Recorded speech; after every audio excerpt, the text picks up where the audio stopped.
What up, what up, what up? We're back. Birds of a Feather, live on A2D Radio from the Real Talk Studios. First half brought to you by Gibson Mayer, LLC. Our certified public accountant, make them yours, gibsonmayer.com. It's me, again, alone, on the couch. I really feel like no one likes me. But, no, Ryan's here, as usual, on the ones and twos. What's up, bro? What's going on, man? Got the bro back again. We were off last week, but we're back again, and just in time for the Eagles' first preseason game and our poll question, presented by Scanzano Sports. Which player will you be keeping an eye on the most in the Eagles' first preseason game on Thursday? Sidney Jones, Dallas Goedert, Corey Nelson, Josh Sweat, or is there someone else that you're keeping an eye on? I'm not even 100% sure who's going to be starting, who's going to be playing, who's not going to be playing. I'm pretty sure Foles is not going to be. He's been out of practice, but we'll get to that in a little bit. But before we start answering the poll question, I did want to make the special announcement for our show next week. Well, for one, first part of that is Chrome will be back. He will make his return, long-awaited return back to the show. Thank God. I miss my little buddy, my little co-host. He's been out on vacation and just gathering himself from family issues, but we'll have him back next week. And then also next week's show will be our first fantasy football preview show. Well, I don't know if you call it preview show, but our first fantasy football show where it's dedicated to all things fantasy football. I said a few weeks ago that I've been playing fantasy football for like 12 years now. I'm really into it. So, and I know Chrome, I'm in a league with Chrome. He plays all the time. So we're going to do a whole show based on fantasy football. All week we're going to be posting to kind of get your questions. If you have any questions or anything you want us to answer or talk about for fantasy football, if you have specific team questions for your league, definitely post it, comment, send us anything. Think of it like a mailbag that we'll use for our topics for next week's show. So it's going to be all fantasy football next week for all you fantasy football heads. But today we're talking about preseason, talking about training camp. Not just for the Birds, but for the whole league, NFL. For the poll question, the person I am going to be keeping an eye on the most this Thursday, to be honest, I want to see the cornerbacks. It's not going to be anyone listed. I originally was going to say Sidney Jones, but like it's all of the cornerbacks. So it's Sidney, it's Devontae Bosby. I don't know if Mills and Jones are going to play, but if they do, I want to see. Mills and Darby are going to play, but if they do, I want to see how they look. We've been hearing a lot about Mills and Darby and how good they've looked in camp so far. I'm watching the whole secondary, every single person in our cornerback group. I want to see how they play out because to me that position is most intriguing going into this season. Our cornerback group it has the makings of maybe something special. And I know people outside of Philadelphia, they might be skeptical of us saying that, but I really do think we have the potential to have a really good cornerback group this season. And so I'm going to be keeping an eye on them this Thursday on this Thursday's game. Ryan, what do you think? As far as excitement, for people I want to see, you're actually going to be surprised, and it's somebody that's not on this list. Mm-hmm. It's Donnell Pumphrey. Nice. Okay. And I'm not excited. It's not like I'm excited to see him, but In a running name. back group where, like we said, we have Ajayi, we have Clement, we have Sproles, even though we'll talk about it later, but Sproles is said to be going into more of a role of a kick and punt returner, at least that's what rumors say. Yeah. Aside from Clement and Ajayi, we really don't have a number 3, especially a number 4, even if we go that deep into things. And we're looking at, obviously, Smallwood. We have Pumphrey. We have Adams, for example. We have Matt Jones, a handful of guys who we've heard of. Obviously, we've seen Smallwood. We saw Pumphrey for a very, very low percentage of time last preseason. Listen, we spent a 4th-round pick on this kid. Okay? People dubbed him the next Darren Sproles before he even stepped onto the field last season. I'm hearing all these things. Oh, he's bulked up. Oh, they're seeing better things from him. Well, here's a shot. Here's a shot. People have said before that, oh, my gosh, I labeled him as a bust too soon. I don't label him as anything because we haven't seen him at all. Yeah. I would like to see him sometime do something besides, fumble a football like he did 3 times last preseason. Yeah. So I don't know if excited is the correct word, but as far as guys that I'm keeping an eye on, it's Pumphrey. Yeah. It's Sidney Jones, obviously Dallas Goedert. People are probably gonna laugh at me because it doesn't matter in the regular season, but I'd like to see what Sudfeld shows. In all honesty, because this team has been really hyping him up ever since kind of the middle of last season. Yeah. Saying, oh, he has star caliber stuff. He can be a starter in this league. Matt Collins even said he has MVP potential, which is getting a little ahead of ourselves. But Yeah, but listen, it is hyped up. let's see the hype. Let's see it. Yeah. And speaking of Matt Collins, obviously the report it's conflicting reports. Some say Matt Collins has not had a good training camp, but others say it's more of a representation of how good Ronald Darby has been because Ronald Darby has been covering him.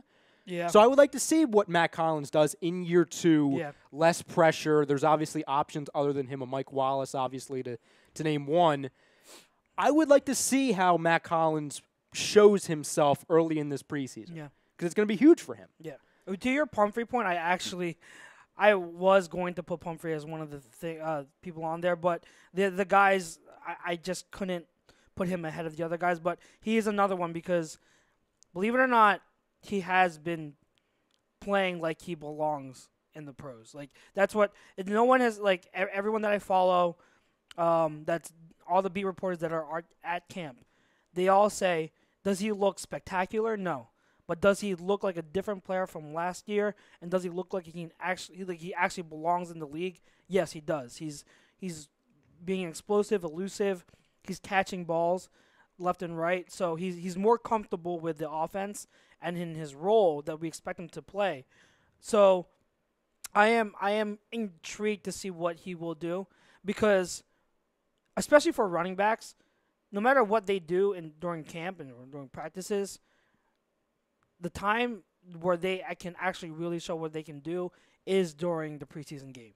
They I think more so than any other position, they have to show because obviously with training camp and practice, you're going to, whether you're live or not, and if you're actually tackling, that plays a big difference in what running backs can do during practice. But during the game, that's when they're gonna really get the chance to showcase if they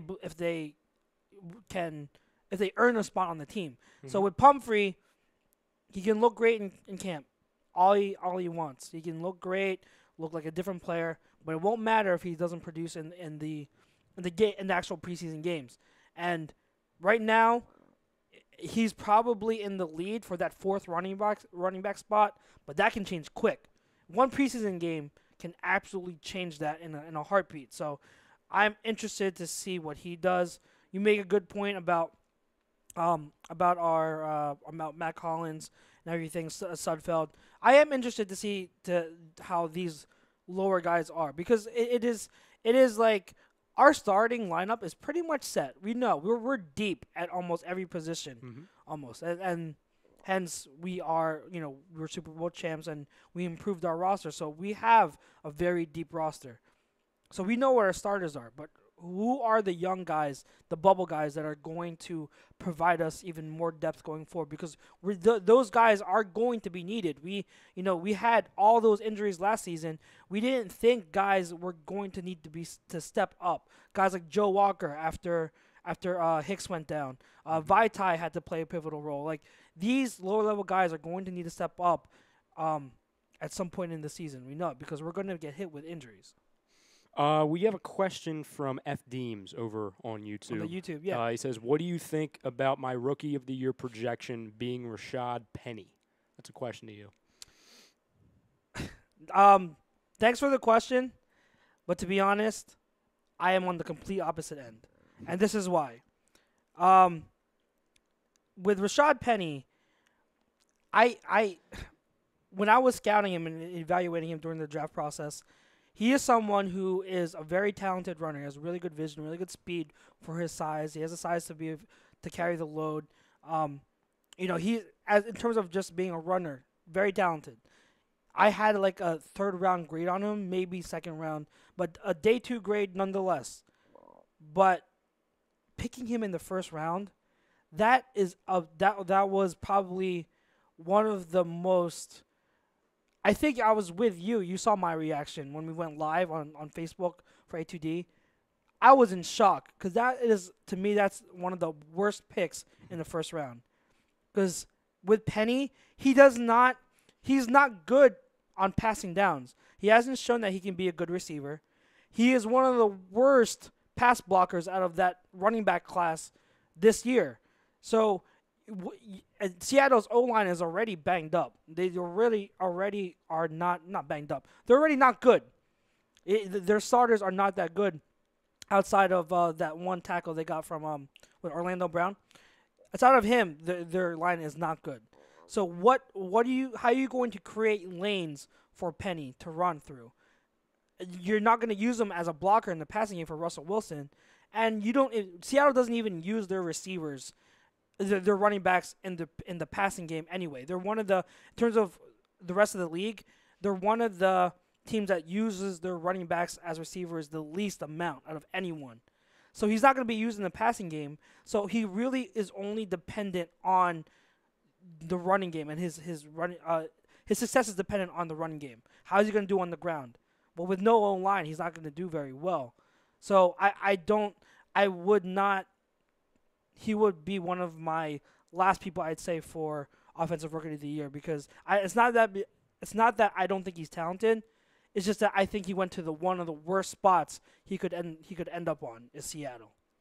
We got Facebook comments going left and right, so let's go. Tom says Sydney and Dallas second. Vespi says, man, it's like I haven't seen you guys in ages. For me, it's got to be Philly Goddard. I liked his skill set at South Dakota State. Can't wait to see him in action. Dion Brown says, what's up, brother? I see you riding solo tonight. Poll question, I'd say Dallas Goddard on the DBs. Also going to keep an eye on Jordan Hicks and the entire linebacking core. Kevin Godwin. Oh, our Pat's friend over here. Kevin's awesome. What's up, Kevin? He says, QB would be my main watch to 1, see if your backups are strong enough to let go of Foles in this season. 2, see if the depth is needed compared to other positions. Most deep teams only carry 2 quarterbacks, and that is a very good point. Vespi says Pumphrey too. You read my mind, Mr. Brodo. Chris Estroid says Nelson Jones. Corey, I'm guessing both. Corey Nelson and Sidney Jones, I'm guessing he's saying both. Steph Hoover. What's up, Steph? What's going on, Steph? Everyone is on vacation, and you're left to sit on the couch by yourself. Nothing new. Chris Estroid says, Darby is healthy this year. Hollins don't start till next year. That actually could be the case because he's the 4th wide receiver. Yeah. Probably won't even start. Greg says, sun's out, guns out, riding dirty style. Hey, it's hot. Okay? It's a hot day. I'm wearing a tank. That's how it works. That's how it is August. It is August. It Exactly. is August. Tom says, Charles, you do push-ups this morning, Daddy? No, I did yesterday, though. Greg says, it's Jones for me. Been waiting for him for a while, but Goddard is bound to catch my attention with his spread-the-ball offense. Tom says, anyone who picks 3rd and 4th guy should grow up. 3rd and 4th guy? I guess he's talking about the people on the list.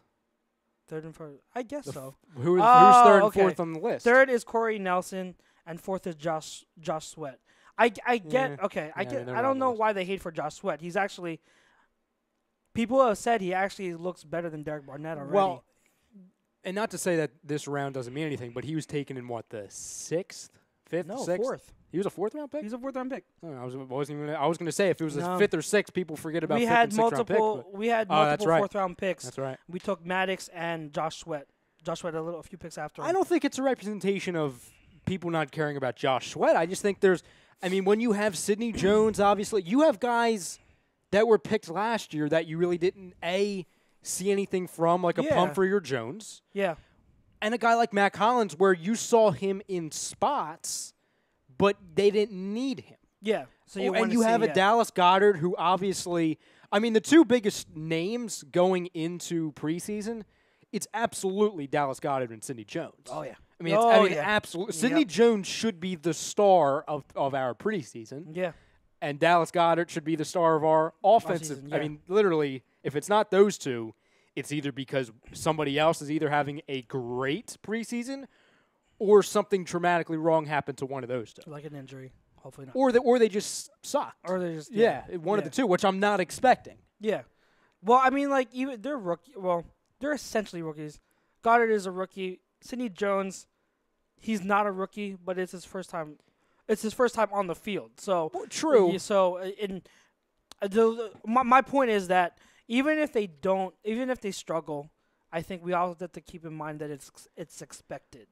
They are going to get and I say this, even though Goddard has looked, from all accounts, all reports, he's looked amazing. He's literally impossible to guard in the red zone. He's impossible. That's what I keep hearing, and that is awesome because that's all we need. Mm-hmm. Once we're in the red zone, our red zone efficiency last year was astronomically absurd. It's absurd how good we were in the red zone. But if we can maintain that, I don't even mind if we don't improve. Obviously, improvement will always be good. Yeah. But it was so good last year that even maintaining it would still be awesome. And Goddard being there as another red zone weapon, you have Ertz, him, and then Alshon. And not forget, Nelson Aguilar was actually a really good red zone weapon in the slot. Well, so, I've made this comparison on the show before, and I've said, and I know it's separate positions, so I understand if people disagree with it to an extent, but if you really think about it, it's true. When we lost LeGarrette Blount, we lost a tremendous red zone threat as a running back. Yeah.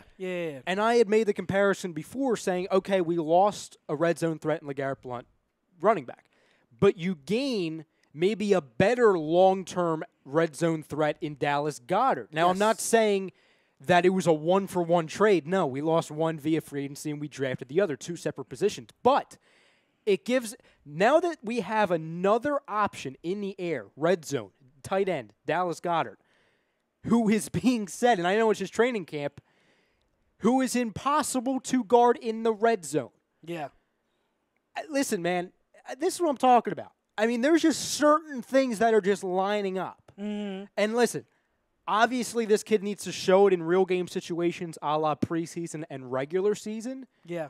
But the reason why I say there's so much hype around him and how there's so many expectations, and I always say expectations change. Yes, Sidney Jones, except for a few plays against the Cowboys in Week 17 that didn't mean anything, has never played an NFL football game before.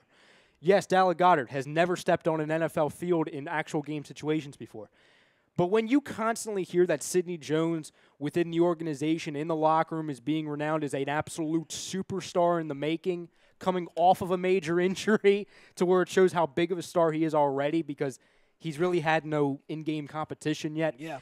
And when you hear about Dallas Goedert, who was drafted last year, and there's just so much hype, expectations go from, oh, we'll just see, let's get them their feet wet, to, oh, we're going to see something. Yeah. We're going to see something. Oh, yeah. And that's just so good as a fan to hear about rookies, about guys. These aren't even our veterans. These aren't that's not our core. It's a backup tight end and Sidney Jones, who is going to be a star, but we haven't seen yet. Yeah. So it's absolutely phenomenal. Yeah, it is. Go back real quick on Kevin's comment about the QBs. Mm-hmm. It is really interesting because with Foles, there is still, we know Howie. We know Howie can pull a trade at any moment. It doesn't matter, if we expect it or anything. It could come out of the blue. Howie is the type of person who is always looking to improve, always looking to make a deal. So there are people out there that still believe trading Foles isn't out of the question. So if that's the case, one, we would have to be confident that Wentz is ready. We would have to be pretty confident that Wentz is ready if the team is going to trade him.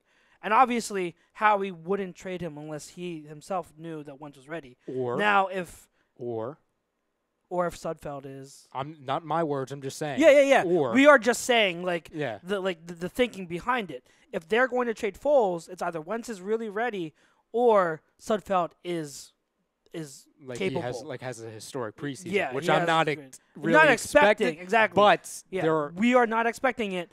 We're just saying that the mindset behind them. So, to his point, watching the QB group is actually a good point too. Yeah, and Foles is hurt right now too. Yeah, and Foles is hurt. He's missed 3 straight practices. I forget exactly what he injured. Muscle spasms. Muscle spasms in his throwing arm. So it won't even be that. It's not even that. No, serious, it's a minor injury. But it is something to note going into the first preseason game, as we watch Sudfeld and we watch Callahan. I think Joe Callahan, who apparently for a 4th-string quarterback hasn't been bad.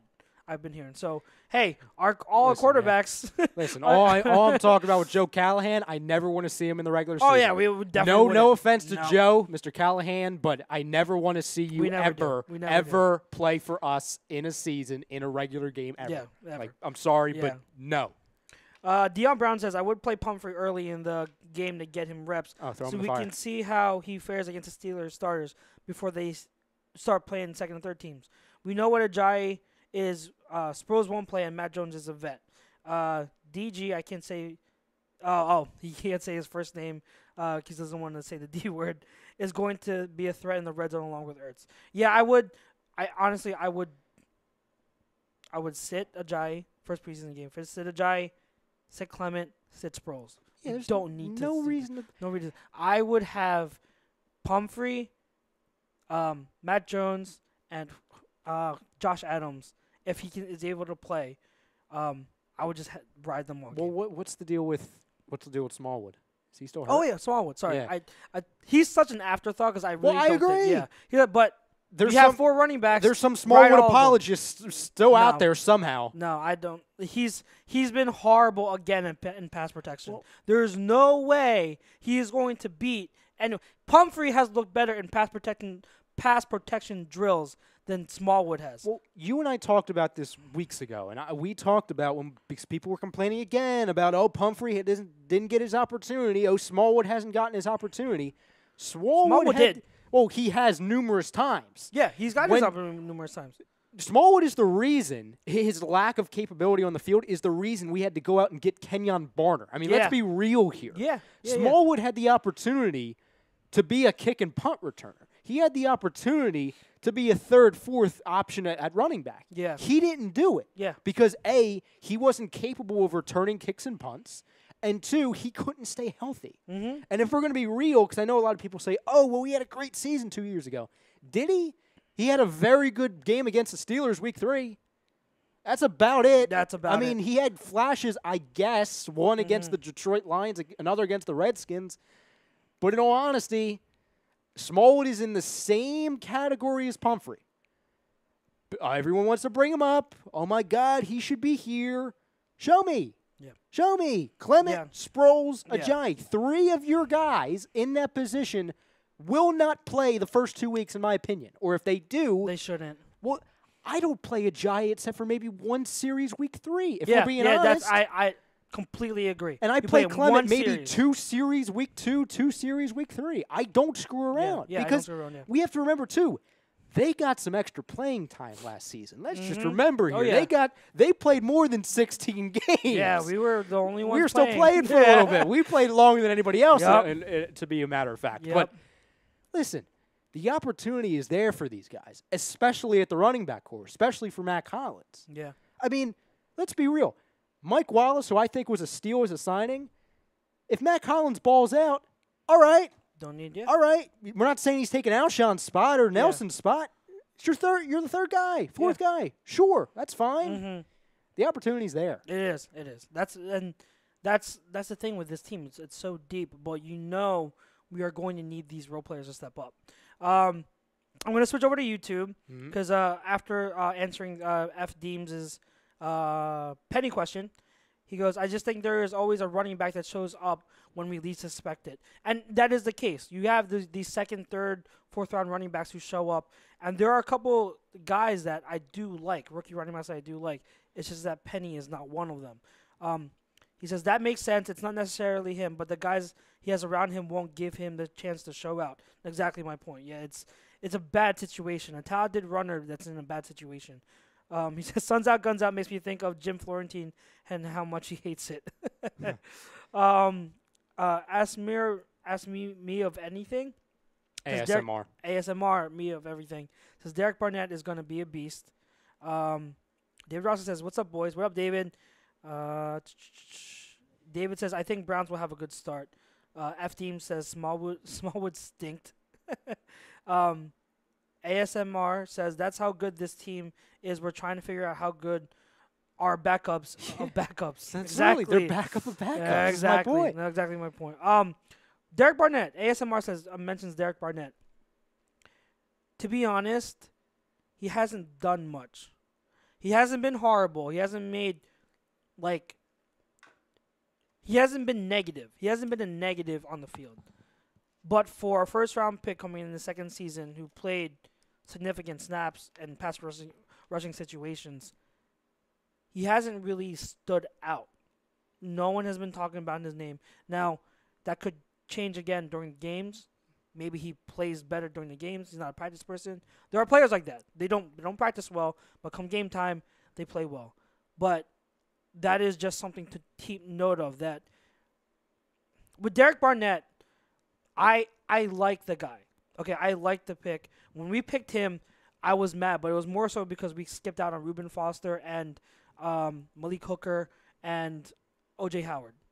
Okay, So, yeah. it was because those three we skipped out on, and we picked him. That's why I was mad, but it wasn't anything toward the kid. To me, Derek Barnett is a really good player whose ceiling, who's like his top end potential is maybe 1 or 2 Pro Bowls in his career. But like that's it. Like to me, that's his absolute ceiling. He's a good pass rusher, but to me, he's not a dominant defensive end. He's not a dominant edge player.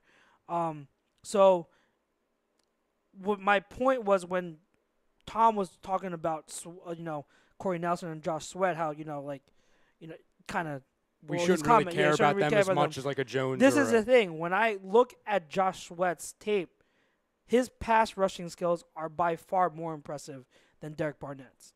And whether that's a shock to people because Sweat was only a 4th round pick, Derek Barnett was a first, take it as it is, Derek Barnett stayed healthy. Josh Sweat had injury concerns. That's why Josh Sweat fell. But you go watch tape. You go watch video of them in college. You can see Sweat leaps out to you. His physical ability as a pass rusher is insane. He just has to stay healthy. And that's why I included him in the poll question, is because Sweat, if you can say Barnett doesn't take a huge next step this season. Say he's decent, but he's not what we expect him to be. Say we needed him to step up, but he doesn't. But what if Josh Sweat can bring what Barnett doesn't? You know what I'm saying? Mm-hmm. Because this is me. For me, our lifeblood of our defense is obviously the defensive line and that rotation. We roll our front, as Tom says, our front 8.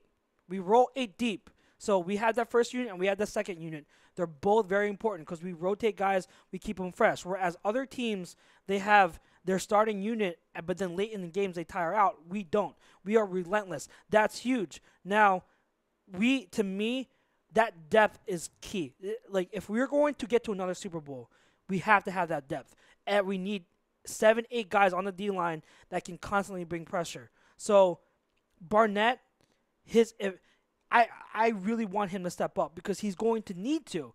Now, if he doesn't, that's where Sweat comes in. Because if Sweat can come in as a rookie in certain situations, much like Barnett did toward last year, where he kind of surprised and came up with, what was it, the Vikings game where he came up with that fumble? Well, it was the strip sack. No, it was the strip sack recovery in the Super Bowl, obviously. In the Super Bowl, and then it obviously, was and the strip sack in, I think it was the 20-yard line in the Vikings. The Vikings, yeah, exactly. So in certain situations, he stepped up. If Sweat can do similar stuff in certain situations, that's key. And that's why I mentioned him, is because Sweat to me is so intriguing because he really is a first-round talent that got pushed back to the fourth. See, I understand what you're saying. I think you're looking too deep into it because a lot of the things you had said. I look deep. Well, true. But, like, it's funny you brought up the front eight because that's what I was going to bring up as well. And I was going to say, well, like, sure, if we're talking about the competition between Josh Sweat and Derek Barnett, then sure. Maybe in Derek Barnett's mind, especially as a competitor, yes, he does need to make a big jump because, obviously, of competing with Josh Sweat in the future. As far as a team perspective, we don't need Derek Barnett, and I'm not saying he's not going to. We don't need him to take a huge jump because we have a front eight. It's because we don't depend on one flight of guys. That's it. We have two. That's the reason why it's a front eight. Mm-hmm. So I don't think, number one, I'm not worried about him being quiet in training camp because he really didn't leap off the page this time last season, if we're being honest. He didn't. Number two, I'm not worried about it because I've seen him play. If he's a guy that was drafted, if we go back a year and he was just drafted and we've never seen him play before, am I concerned? Sure, because obviously you saw where he was drafted. You saw who they, quote-unquote, passed on. Yep. And you look at it like, okay, we would like to hear more. We'd like to see more, but whatever. I've seen him play in big-time moments, not even including Super Bowl and NFC title game. Yeah. I've seen the versatility. I've seen the flexibility. I've seen the elusiveness. I've seen how quick the kid is when the biggest concern coming out of college to NFL was as far as the game speed on how it might have been too quick for him. That's not the case whatsoever. He has not lost a step at all. I almost think he's gotten quicker when compared to college, which I never thought would happen because I wasn't – same with you. I wasn't mad at the pick because it was Derek Barnett. And people are going to call me crazy, especially people who watched this time last season. I was mad at the pick because they didn't trade up to get McCaffrey. Oh, okay. So I was I was in distress. I was already recovering because of what the Panthers did. But I didn't dislike the pick because we heard about the Reggie White comparisons, what he did at Tennessee. So I know what this kid is capable of, not only from college, but what we saw last season. So like you said, certain guys are going to be kind of on the quieter end in training camp. Yeah. We're going to see him in preseason. We're going to see him plenty of times in the regular season. And if this defensive line got worse, and if we lost a couple pieces, like I know a Brandon Graham, he's dealing with the ankle. I understand that Jernigan, obviously, he's dealing with the injury. Haloti Ngata, we don't really know. Exactly. But we add a Haloti Ngata. We add a Michael Bennett. We add a Josh Sweat. We don't lose, obviously, a Chris Long. Brandon Graham's not going to be gone if he's going at all. I think he's going to play week one. But even if you know what I'm saying? Yeah. We gained. The defensive line gained. So Derek Barnett, as much as it's crazy to say about a guy who's drafted, 12th, 13th, 14th, something like that? 14th, yeah. There's no real pressure on the kid. There's not, because he's not the only guy. Here's why I think there's a little bit more pressure than you're leading on. But even though your whole point in totality is correct, when I look at it, it's not so much the edge that's a worry. It's the rotation on the interior, because with Jernigan out, and now so it's Cox. And we lost Bo Allen, obviously. Yeah. So who was a staple in that second unit? So you have Cox, and then you have this. I'm guessing the other starter is going to be Ngata, correct? Now Ngata is old. He's a veteran. He can't play full-time snaps. He was banged up in Detroit. He still he still knows how to play. But can we rely on him to play significant first unit snaps? I don't know. To me, he has to rotate with someone. Well, I agree. Well, are we sure he would be the starter because he's working out with second team right now? Well, who would be the starter with Cox? Because Jernigan's out. Yeah, that's true. That's my point. So here's the domino effect. You have Cox and you have Ngata, because then that Ngata would be the next guy up. If you have Ngata rotating and splitting splitting that first unit reps with, say, like a Michael Bennett who switches inside. So now Bennett moves from the outside to the inside. So you have that. Now, Graham, so the first unit would be Graham, Cox, Nada with Bennett switching on and off on the interior. And then the opposite side would be either Chris Long or Michael Bennett. Once you start to shift Michael Bennett inside, that's where Barnett. That's where he comes to play. All right, well, in the second unit. That's so okay. That's my point. No, and I say that's okay. Yeah. But that's my whole point. Where with Jernigan out and losing Bo Allen, there's a ripple effect. So that's where Barnett's role is going to be increased. He is going to have a bigger role than last year, and so that's why I say we would like to see him step up, because if he is now going to play a pivotal role on that second unit, this is his time. Like, he has the opportunity, and he's going to be key.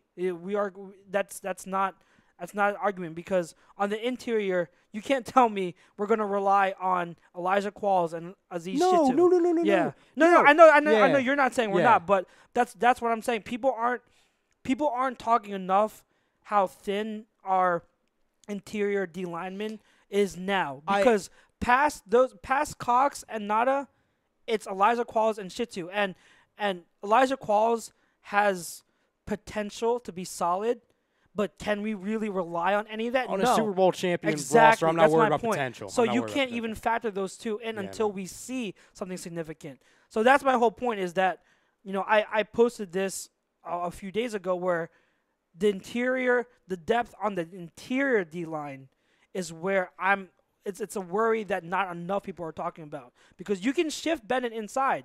You can definitely do that. But then now you have it where Barnett's going to have to step up. And do I think he's capable of? Oh, yeah, I do believe it. Good. But he's That's my only point. Yeah, he's good. But I'm just saying he's going to have to. Yeah. Because if he's not doing anything in camp and practices right now that's significant, and then we go through 4 preseason games, and he's still, like, non-existent, that's when you're going to have to be like, okay, now I'm starting to get a little concerned about our depth on our D-line. And when I say depth, I mean rolling 2 units strong, because that was our strength. That's No, I agree with that. I agree with that. What's the whole? So, do we know the whole deal with Timmy Jernigan? Like, is there he's any? still going to be out. Like, the last update I heard is that he's still going to be out till maybe November. Jeez. He's going to be out. And that was an off-field. Yeah. That's why when that bubble wrap. What are we doing? I know, that's when he went down. That's where I said that is a sneaky big concern, because now the interior D-line depth it's like, whoa, now who's going to be with Cox? Because that was a big thing last year, is Jernigan freed up so much for Cox. Because you double team Cox, Jernigan it's vice versa. It's vice versa, yeah. Jernigan has the pass rushing ability that who was the tackle before him? Cedric Thornton that we had? Oh, I believe so. Was it Cedric Thornton? I could be totally wrong. But the guy that went to Dallas. Yeah. That was the D tackle with Cox before. He was more of a run stopper, whereas Jernigan was that pass rusher, where if you double team Cox, now Jernigan's free. He can get to the quarterback. So people started to pay more attention to Jernigan. Now Cox is free all day, one-on-one, and you saw in the Panthers game the effect of that. Panthers game, Cox ate the interior line all day long. He got the cam all day long that game. So that's what's important, is that interior D-line, is that depth is so important. And so I'm just hoping it doesn't turn out to be as big of a concern as I'm scared it is.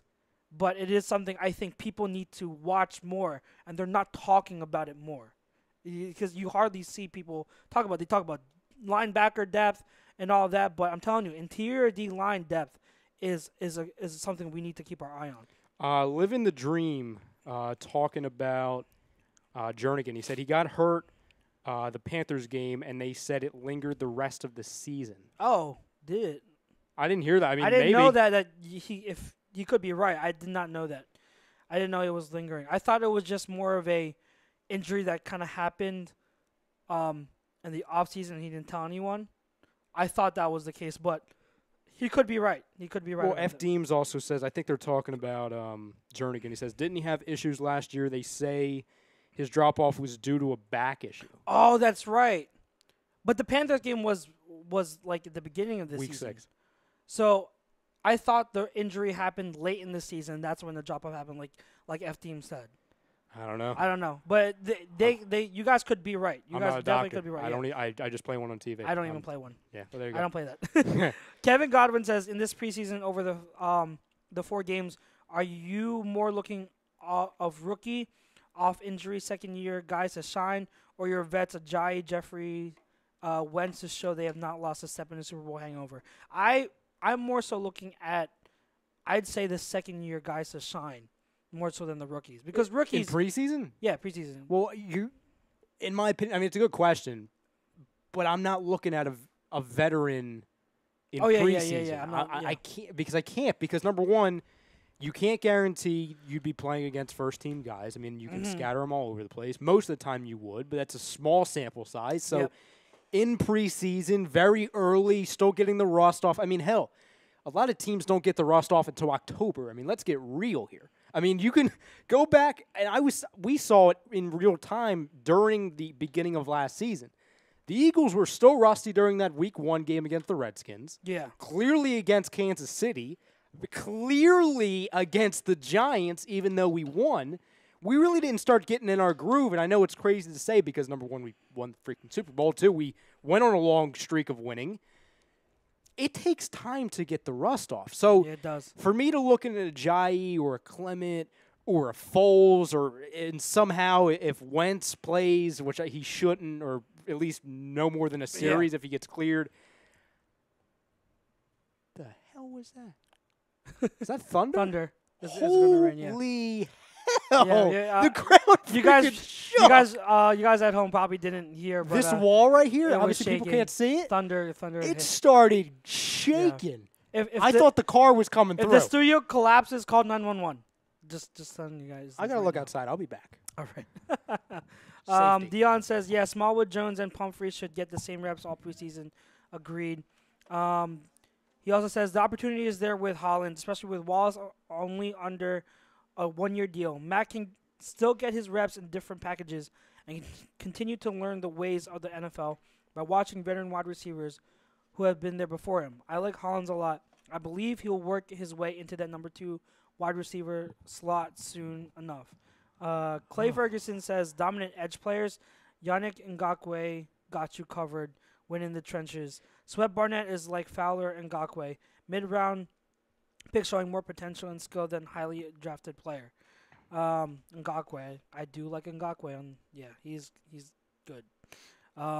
That Jags D-line, I keep saying, Clay, our resident Jaguars fan, I keep telling him, like, in terms of starting unit, Jaguars have the best D-line. When you talk about top to bottom, it's Eagles. But I don't think there's any 2 teams who have better D-lines in the league right now than the Jags and Eagles, and I'm including the Rams. Because the Rams have Sue and Donald on the inside, but they're edge rushers. They don't really have edge rushers.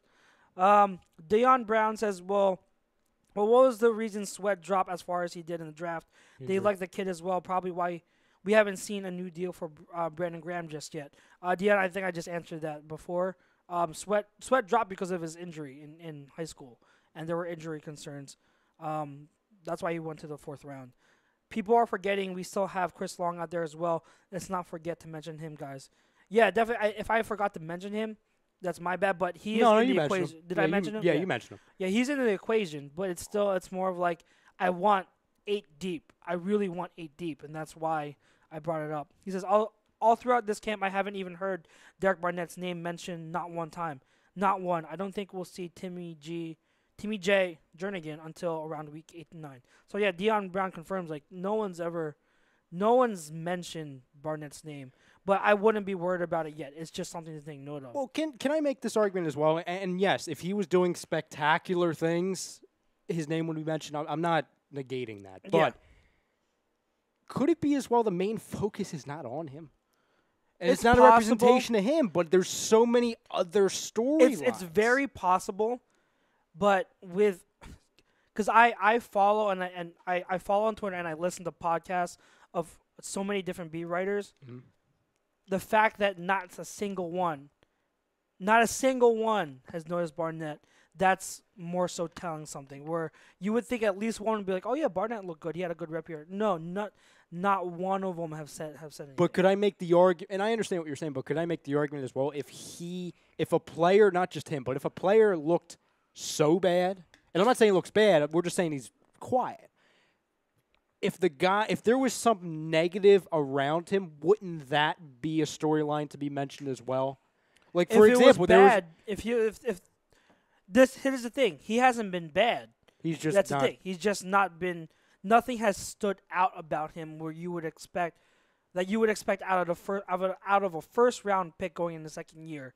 You like an edge rusher, you would expect a certain amount of like, oh, he made this good play, but no, he hasn't even made one spectacular play that has been reported of.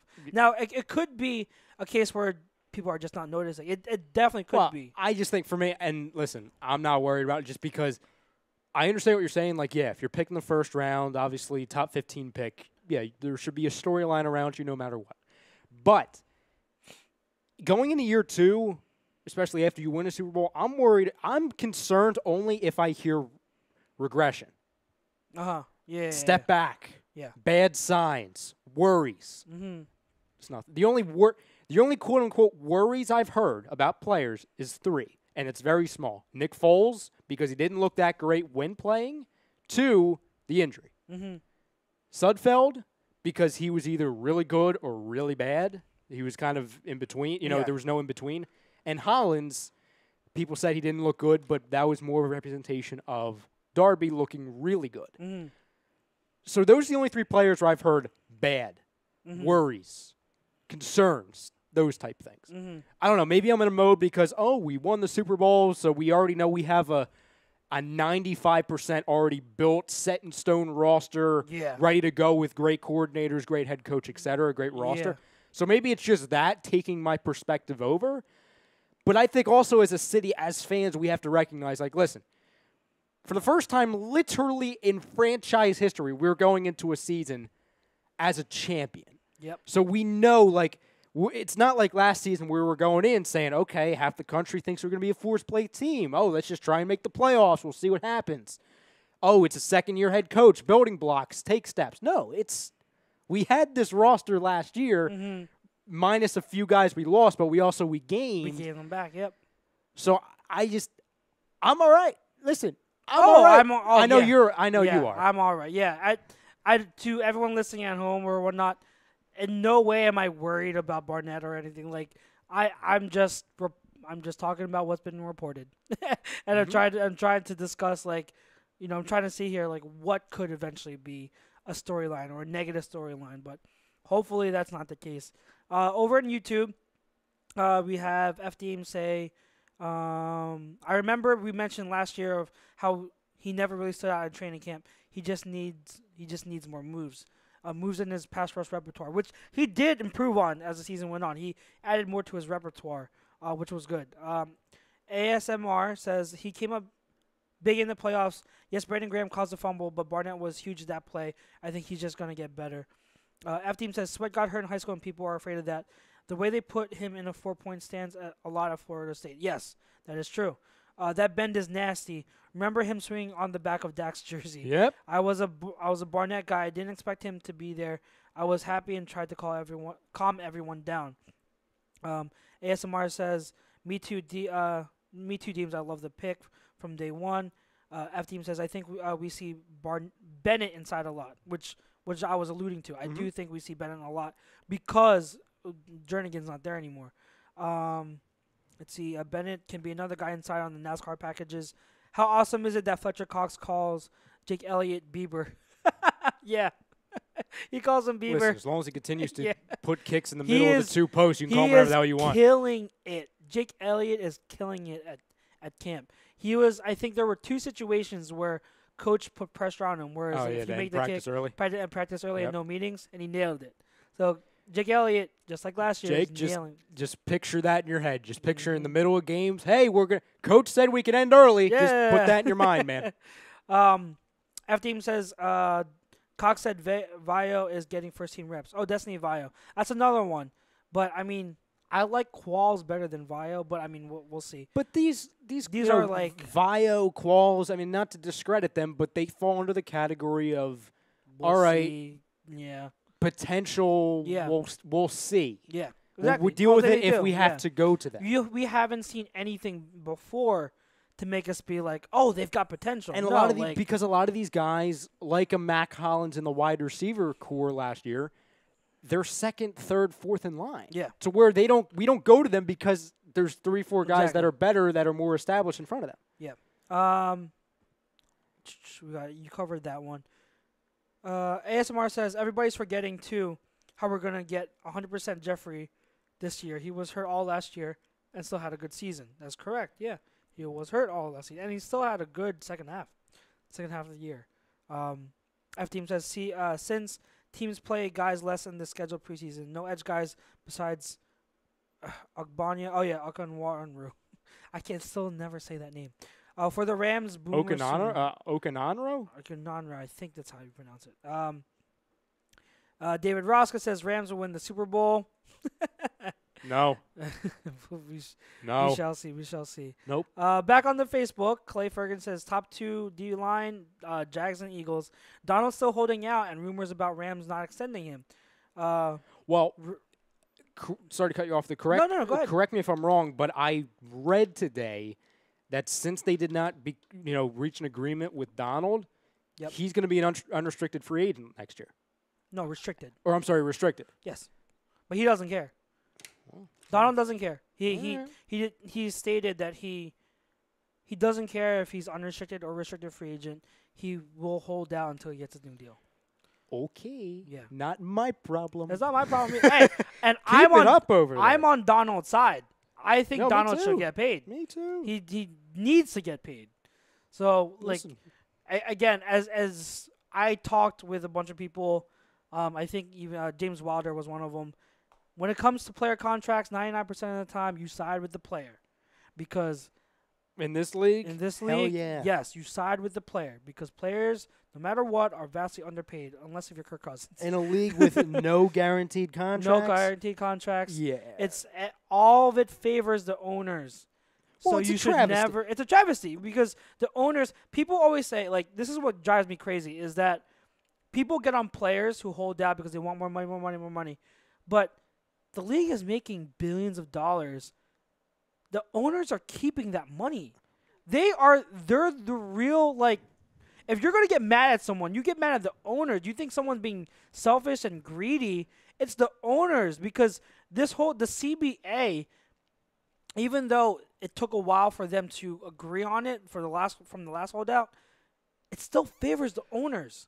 It's not player friendly at all. Well, see, and I agree with you. I look at it more in the grand scheme of things, and I get in a lot of arguments with people off of this one take I have. But I always look at for example, they get rid of they've kind of looks like they fixed the catch rule, but this new freaking helmet rule, which is a travesty. I understand why they do it. It's for the protection of players.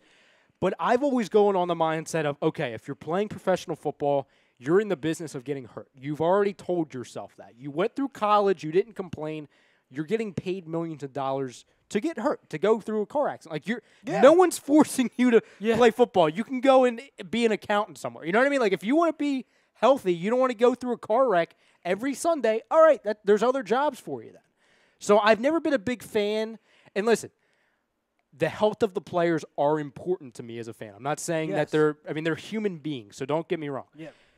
But I'm not a big fan of the league changing the game to make the narrative, which is fake because it's literally a game of going through a car wreck with your body, trying to make it seem like, oh, it's a safe sport now. It's never going to be. So the helmet rule, all of these little rules that they've implemented over the years, I'm not a fan of because you're changing the game. But I've always gone with the narrative as well of, and this is not to discredit the NBA or basketball players around the world. It's a travesty that league has guaranteed money. Yeah. When you're not it's a physical game, but you're not putting yourself through a car accident. But the NFL, in which those players are, and then you have to deal with a Thursday night football game, Monday night, to where literally 3 to 4 days of the week of your life when you're not going through a car accident is recovering from that car accident. Yep. And that's after practices. That's after the hours in the sweltering heat or the freezing cold temperatures. Yep. I mean, that's the life that you choose, and it's their decision. Yeah. But if you guaranteed these players money and you took a little extra money out of the billion-dollar owners that in which they have in that league, I feel like the situations would be a lot easier to handle. But unfortunately, that's not the world we live in. It's tricky, but all in all, yeah, like it's a travesty. That's why you always side with the player. 99% of the time. Yes. I don't want to say always. There can be extenuating circumstances, but 99% of the time, in these contract disputes, you side with the player. You always side with the player. Nitro Freak says, Ryan, I get the whole you signed up for this memo, but if you don't change the rules somewhat, people will stop playing and the league will die. See, I don't necessarily agree with that whatsoever, because how can we say, Charles, do you agree? Like, there's a point where it's too much. Like it's all about safety, but at the same time, these players, you ask them, they choose to get into this. Well, they choose to play it. The last 2 years, where are the complaints about? Health, or all the defensive players the last year saying it's impossible to play defense it's now? Impossible. Those are the gripes. Practically That's impossible. what they're talking about. So, you need to still. It's a violent game. You accept it. You put on the pads and you accept it. Do you want to take out malicious stuff and you want to take out unnecessary stuff, egregious stuff where I don't want my player to go swinging his helmet around and knocking people with his heads. Yeah, you don't want that. But what the league is doing is just kind of going overboard with it. Plus, there's no consistency. There's no consistency in these calls. Before we go to break, I'll just say this. With the new helmet rule, there are a lot of people freaking out because it was called on the preseason, the Hall of Fame game, and they're like, oh my gosh, this is what it's going to be like in the regular season. Don't worry about that part of it. It's going to be toned down. During the preseason, all these rule changes, they call them at an absorbent high frequency during the preseason. And then they tone it down in the regular season. It's kind of like they set the tone so players get an idea of what the penalty will be, and then they tone it down in the regular season. My worry from day one, and it's because teams have met with referees and officials, especially the Eagles. It was reported even. They met with officials to get clarity on the rule. And after the meeting, they left frustrated because there was no clarity. And so I'm not worried about frequency. I'm worried about consistency. What I do not want to see Malcolm Jenkins get ejected from a game because he somehow, quote unquote, lowered his helmet into a player. Which is instinct because you're protecting yourself by lowering the shoulder. The letter of the rule says that it is subject for ejections. Yes. Those ejections better be only on absolute egregious hits where it's like, wow, that was such a dirty play. He needs to be out of the game. If anything that is borderline, or if it's not definitively that, then there's no way you can eject a player. If a player gets ejected on a borderline call, people will raise hell. And that's my gripe. That's my worry, is that there's not going to be consistency with it, and that these ejections will happen on calls that are borderline calls. I'll say this. I want to read one comment, and I'll say one thing before we go to break. Yeah. Because I'll lose it. I'll forget about it. Yeah. F. Deems replied to Nitro Freak, said, I disagree. I think they know what it does. You don't go to a firefighter and tell him not to go into a building with more than 3 rooms on fire. Yeah. So basically saying they know what they're getting into. And I understand, what Nitro Freak's saying. I get it. He was saying, you want safety, yes, the safety will hurt. If a player's going down with concussions or getting paralyzed on the field. I'm not saying that's a good thing. I know that's not what he's accusing Never of a saying. good thing, yeah. But my whole point is this.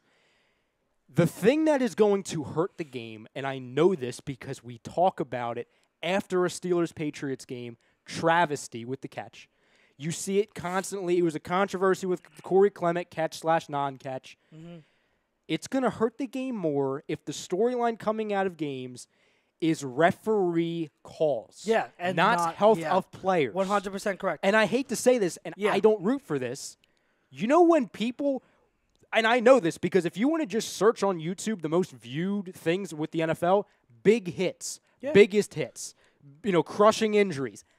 That's what the game's known for. Yeah. So it's going to hurt the game more if you take the football out of football rather than guys getting hurt. Exactly. Because if we're being honest with ourselves, the only reason the NFL is implementing the helmet rule and all these extra little clauses to make them, quote-unquote, safer is so the owners don't have to take more money out of pocket because the players' union does not protect their players. Mm-hmm. That's why. Yeah. It's to save their pockets. Yes.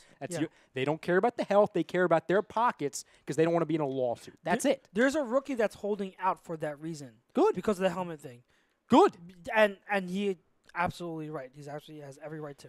So we went a little long, but good conversation though. Very good conversation. If you guys want to continue talking about that, we definitely will. In the second half, we're going to take a really quick break. I'm going to mention one more time before we do. Next week's show again, fantasy football, all show next week. Chrome will be back. Fantasy football show all next week. So tune in for that. But tune in for the second half first, because we will be back after a few minutes. Thanks to our first half sponsor, Gibson Mayer LLC, our certified public accountant. Make them yours, GibsonMayer.com. Poll question presented by Scanzano Sports. We are live from the Real Talk Studios. Me and Ryan will be seeing you soon in a couple minutes.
We are back.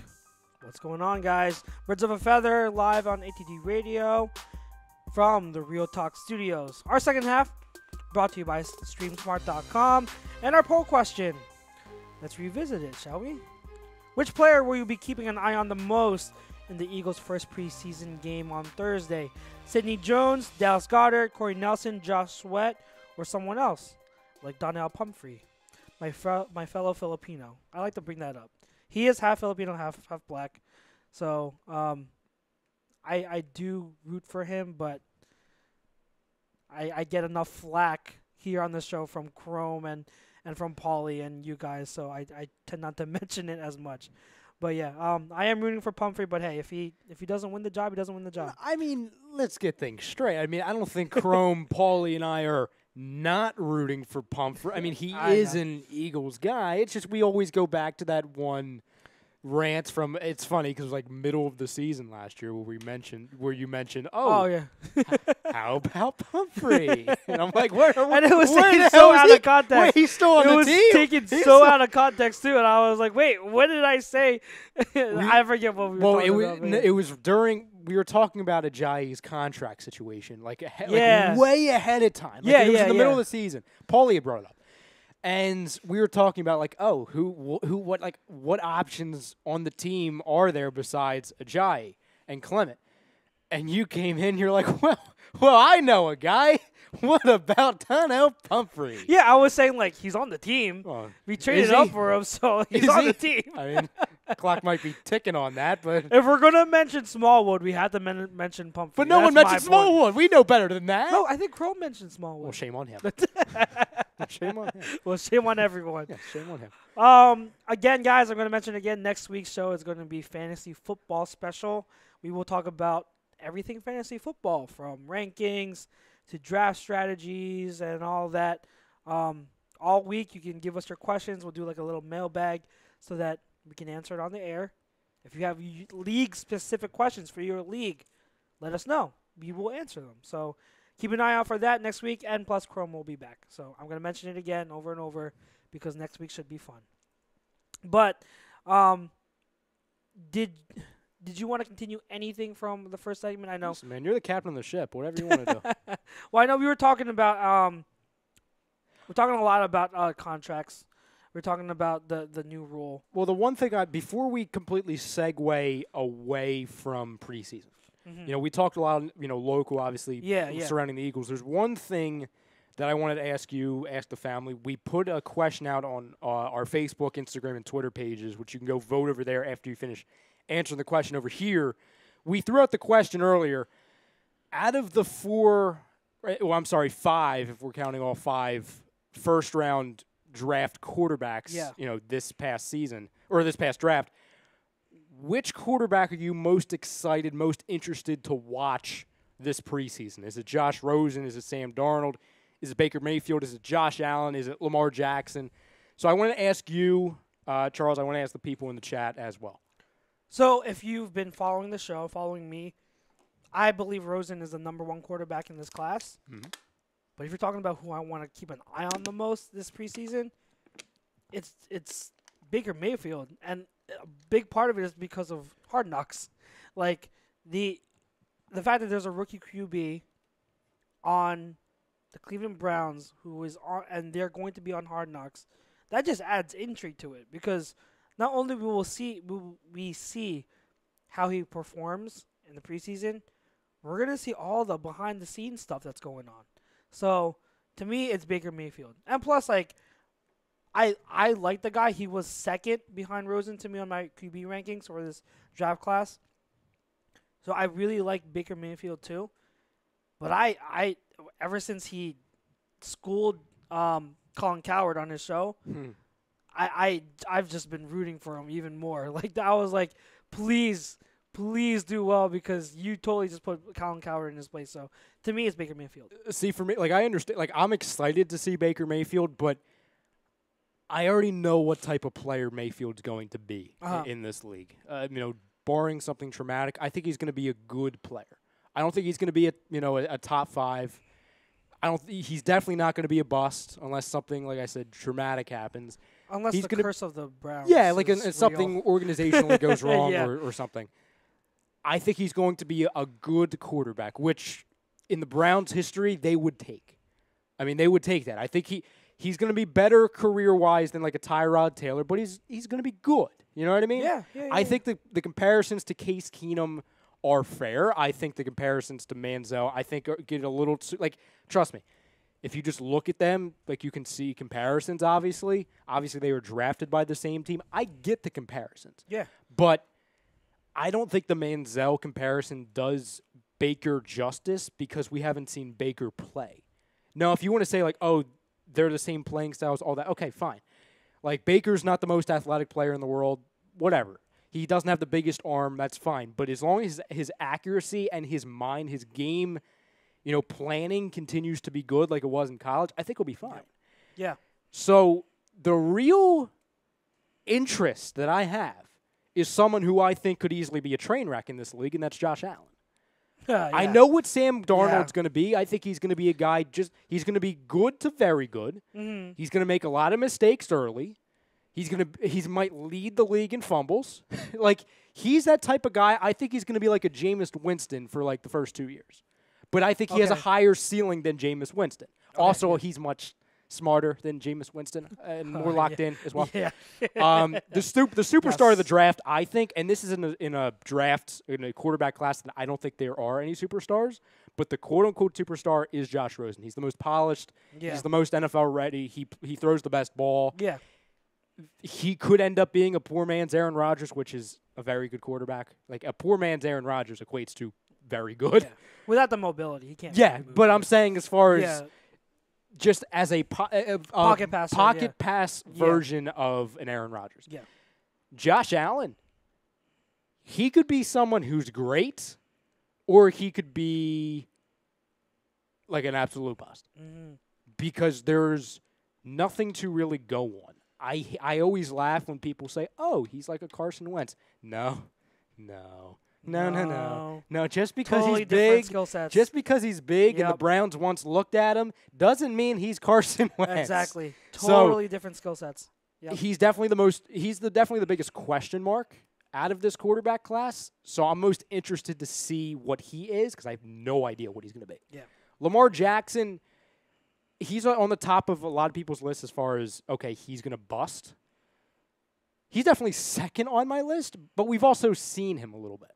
I think the big thing with him, with Lamar Jackson, doesn't even fall on him. It's his organization, his offensive coordinator willing to do the RPOs. Because if they do an RPO with him, that's the only chance he has to thrive in this league. Mm-hmm. They didn't do that in that preseason game. In the Hall of Fame game, they did not do that. Well, I'll put it this way. In preseason, and if you recall, like when we had Chip Kelly, mm-hmm. and our offenses would always do so well under Chip Kelly in the preseason. A lot of times these coaches, they don't the game plans and the plays are just they're what's the phrase I'm going for? They're plain. They're just plain. There's nothing extra to it. There's no vanilla. So it's I wouldn't be surprised if they do install if Jackson were to start. Now Flacco is still slated to be the starter and Jackson the backup. Now if Jackson does end up starting for some reason at some point this season, I would not be surprised if they install some kind of read option or RPO kind of thing. Just because we didn't see it in the Hall of Fame game doesn't mean they have no intention of doing it. I agree with you. Here's the plot twist for everyone, and not you, but just people out there, what they're missing. If Flacco somehow is not the starter, Lamar Jackson isn't getting the nod first. RG3 is getting the nod first. Yes, good point. They're going to RG3 first. He looked better than Lamar Jackson. And he should. He should have because he's a veteran. And I'm not saying that because I'm a Lamar Jackson hater. I'm not saying that because I'm an RG3 lover. I'm saying because RG3 has been in the league before. Yeah. The Ravens have been pretty open by saying that they're not dead set on – they're not in any rush to get Lamar on the field game one or even this season. RG3 would be the guy next up if Flacco is not the starter. Yeah. And listen, I'm not saying that RG3 would last more than the game. He might not last more than 3 weeks. Mm-hmm. But it would, the chain of command absolutely goes Flacco, RG3, Lamar, not Flacco, Lamar, You are RG3. 100% Because they would have never Yes. brought RG3 in if they had any plans of just demoting him by default and never giving him a shot to play again. Yeah. Now does that mean they'll carry 3 quarterbacks? Oh, yeah. Yeah. They'll be one of the only teams in the league to do so. Yeah. Yep. Because all 3, it gives them options. Yeah. Yeah. Flacco is literally your guy now until proven otherwise, even though Flacco is an average at best quarterback at the moment. RG3 is your emergency scenario where you can go to him if Flacco, A, gets injured, B, absolutely is a dumpster fire, but you're not throwing the kid when he's not ready into the fire yet. Yeah. And Lamar's your future.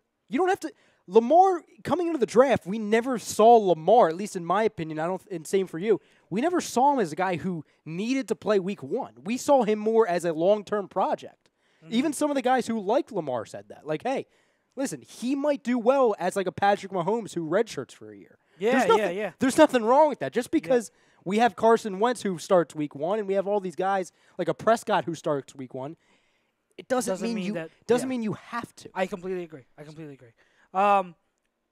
Nitro Freak is talking about how he has Lamar Jackson, Darnold, and Allen as the top prospects, and he's not sold on Rosen and Baker, and he thinks Rosen is too immature. And which I will say I find very laughable.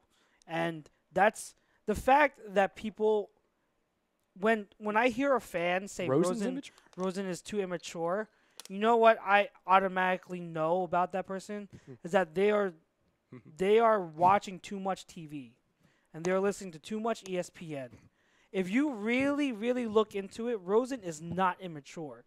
He is actually one of the brightest minds in this class.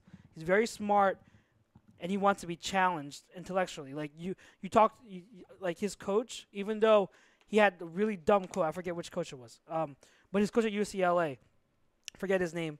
But he had glowing remarks about Rosen, and how Rosen always looking for the why.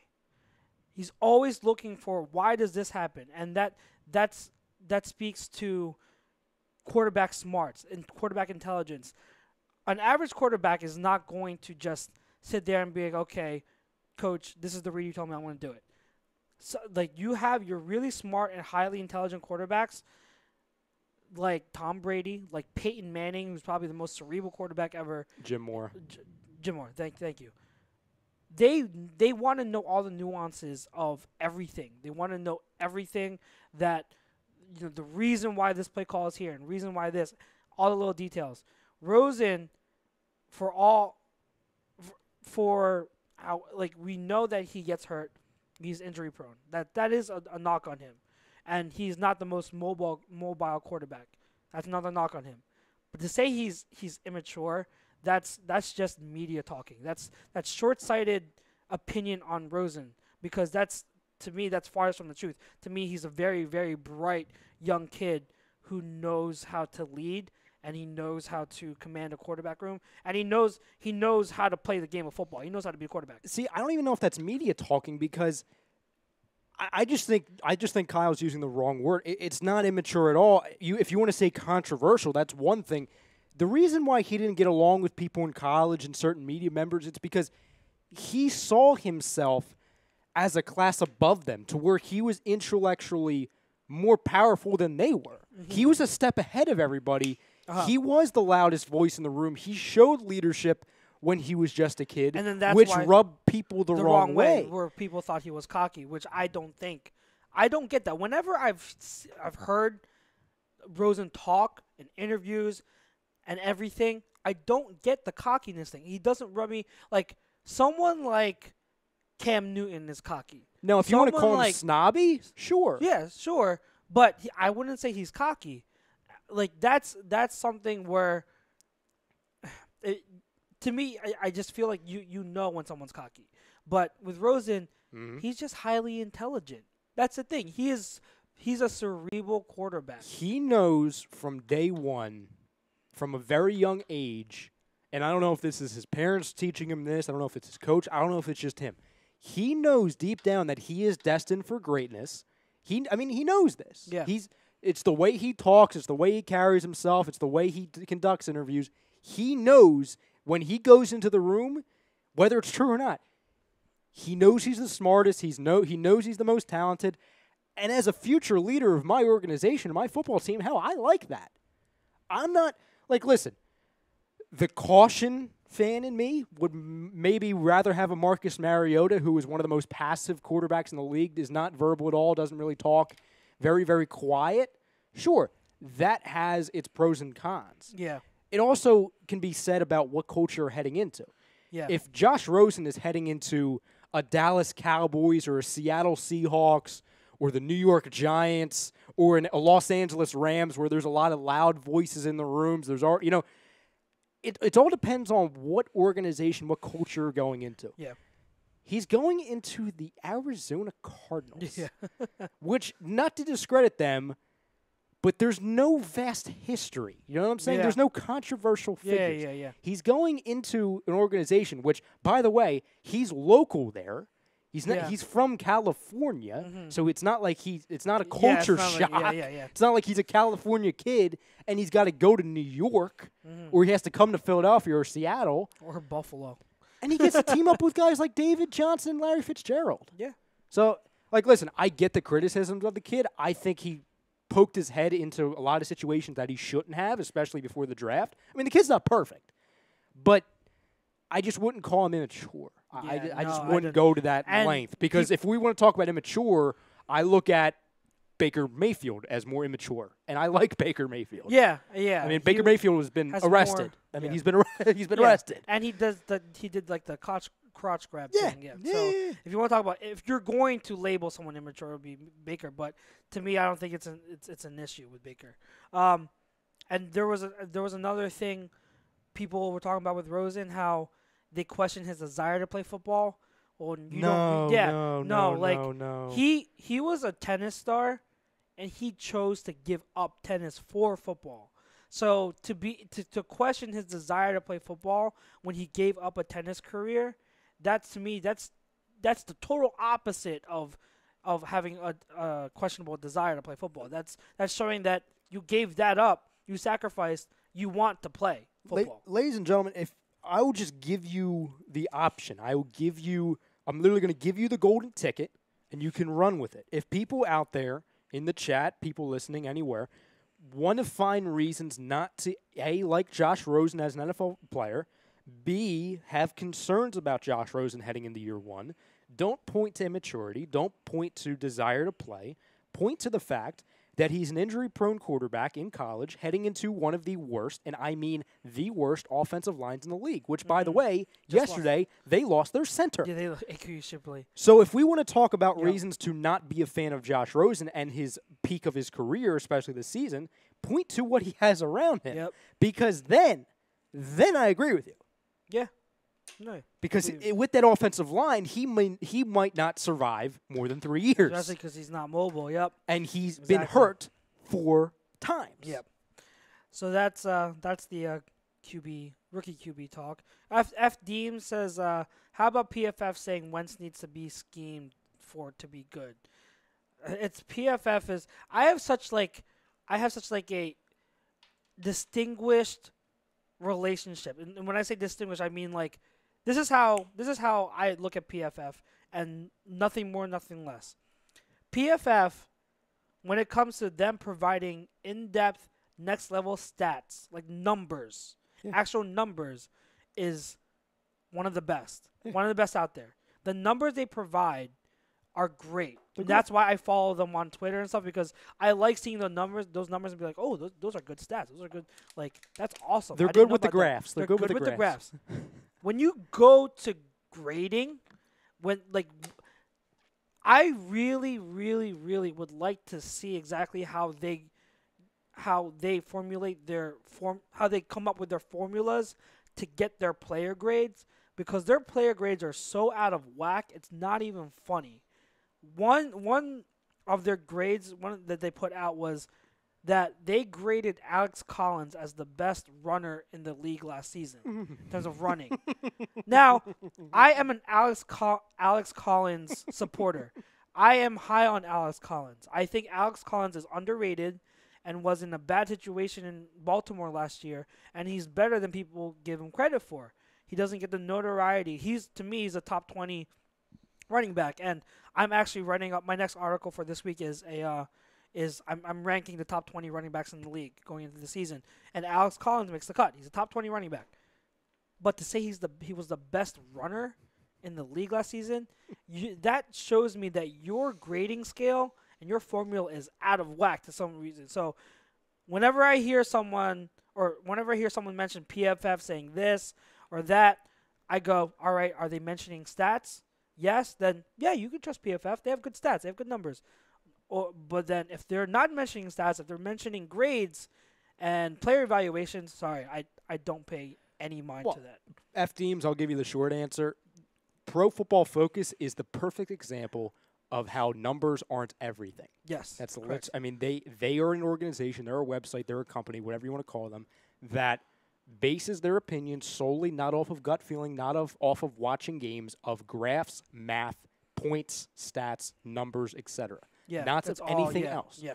To where, like, listen, am I saying they don't watch football games? No, I'm sure they do. I'm sure they dabble. Yeah. But when you value a graph, a number over just absolute gut and ability to look and see what's in front of you and what that said quarterback does, listen.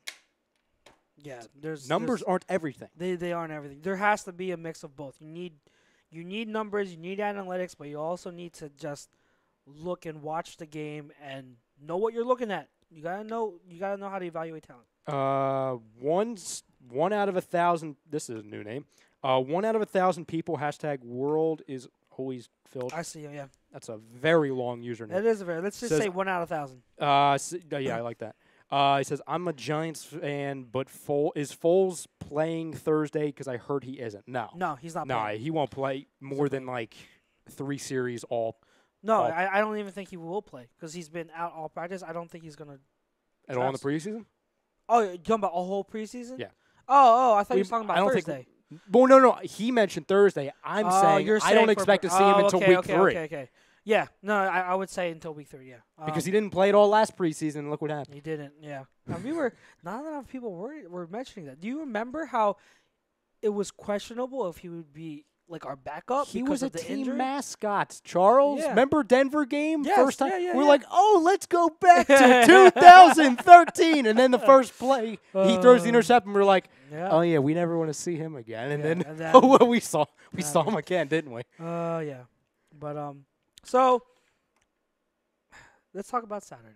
Let's talk about this weekend. Dawkins. Let's talk about this weekend. I will say that watching Dawkins' Hall of Fame speech, I knew I was going to get emotional, and I did not disappoint myself. Like Mary went out. She went out to watch the boxing match in a Hard Rock Casino in Atlantic City. Oh, don't tell me you were home alone. So I was home alone. Oh dear God! I was home alone, and I was like, "Oh, Charles, no!"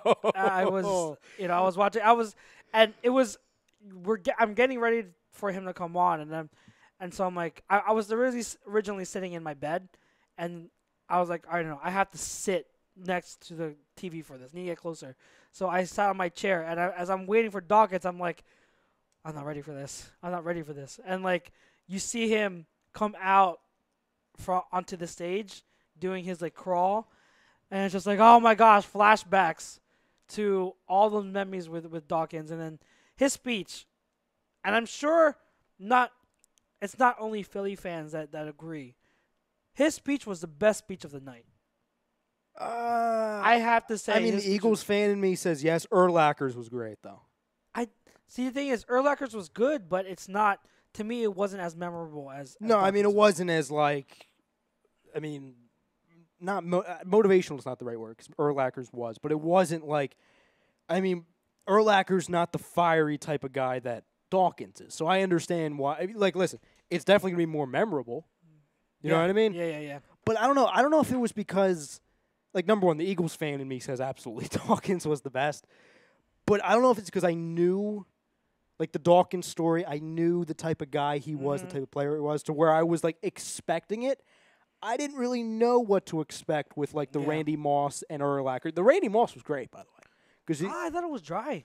Well, But I the thing learned is, a lot of things about him that Yeah. I didn't really know. Same with Yeah. Urlacher. Like, so maybe it's because there was these, like, Urlacher, he was my favorite player growing up. Like, non-Eagles player. He's one of my favorite players of all time, Brian Urlacher. Okay. So it was really cool to see him kind of describe his life outside of football. His wife was pretty pretty, by the way. But yeah, you know that's like his like third wife or something. Oh, really? Dabble. But no, I hear you. Like I liked their speeches. Moss, I was what I expected because Moss isn't great on the mic. He's not a great speaker. Which is funny because he's he's the broadcaster. Yeah, he's one of the broadcasters. Yeah. Real quick, because new guy, I wanted to answer his question. Yeah. So he says, which team in the division is the Eagles most worried about? I'd say Giants. I would say your team, buddy. I would say the Giants. Like, I'd say Giants. and I'm not saying this is to take shots at the Giants, but like worried is like an overstatement. Like I'm not, to be honest, and I'm not being cocky. I'm not worried about any team. I think this division is going to be similar and going forward to what the Patriots division has been, the AFC East. I think that's what we're turning into for the next handful of years. But if you went in a time machine, told me that there's a team other than the Eagles that won the division, I would say it's the Giants. And if you want to say, oh, who's finishing second, it's the Giants. Oh, second in the division. I thought you were behind them. Yeah. I agree. I think that, to me, it's all going to come down to health. I've been saying it again and again. The Giants' starting unit is really good. But depth-wise, they have practically no depth, especially on their defense. So if they can stay relatively healthy, they will be, I think, in contention for a wild card. I think they can make 9 wins, maybe 10. I really do think so. They have talent. I'm telling you, they really have talent. Even though their right side of the line is still not addressed, they still have enough talent, I think, to get to 9 wins and to compete for a wild card spot. However, again, it has to be on health. And I think that besides health, Eli's got to show that he's not done, but I don't know if Eli, I want, as the football fan in me, wants to say Eli can do it. Eli can make for one more playoff push. No. The football fan in me, because I'm like, okay, he finally has good pieces around him, and he's still better than a Blake Bortles, obviously. Like if Blake Bortles can be the starting quarterback for the Jaguars, and they can make it to the AFC Championship game, Eli Manning can go 9-7. Okay, so I think Eli Manning, as a football fan, I can hope for the Giants' sake. If you're a Giants fan, like I don't blame you for believing him, but I'm telling you, the last few years have been ugly.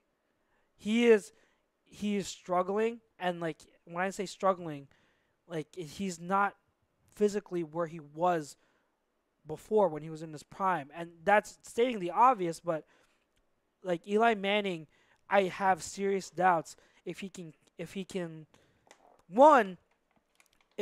even last the whole season behind that offensive line again, considering Eric Flowers is on his right side instead of his left side. But I mean, like, he will be able to see the rush, but still, like, Eli Manning is not the most mobile quarterback.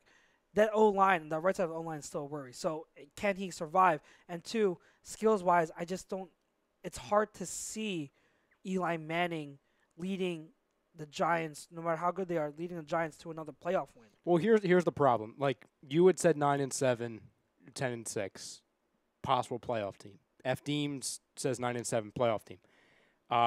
The 1-in-1000 says 9-7, Giants. Here's the problem. Like, I have them going 8-8. Like, that's a vast improvement from, obviously, 3-13. That is a vast improvement, yeah. Especially in this division. Like, that's good. Here's the issue. If you go 9-7, you do not make the playoffs. Not in this conference. This conference is one of the best NFC. Point. I mean, it's one. That it's is the, a good point. This is the best the NFC has been maybe of my lifetime, Yeah. in all honesty. So there's not a quarterback in this conference that doesn't have their quote-unquote guy, at least in their opinion. I mean, the only team last year that didn't have their guy was the Cardinals. Yeah. They do. Yep. So this conference has gotten better. And I just think, like, listen, the Giants are going to get Saquon. They're going to get Odell back. I mean, you have Evan Ingram, who I love. Shepard. You know, you do get Nate Solder. I think he was overpaid a little bit, but you needed to overpay to get him. Nate Solder and Will Hernandez. Will on the left Hernandez. side So would be you've good. made improvements. The defense, I'm not really buying into the defense like I have in years past. And two, you have to play the Eagles front eight. And Yeah. you know what I'm saying? Like, you have to go up against that twice a year. So I'm looking at it like, listen, 8-8, 9-7. That's good. I mean, that they're going to be interesting. Obviously, late December. Mm-hmm. You know, around playoff time. They're just an example of a team, and the reason why I say it's second is because I literally have no faith in the other two. Washington, I do. I think Washington, it can be right around 8 wins because I think their O-line and D-line are very good. So that's as we know as Eagles fans, it starts in the trenches. And so if you have good O-line, good D-line, that's the basis. And Alex Smith is what he is. He's a regular season quarterback. He's stable. So I think the Redskins are like about a 500 team.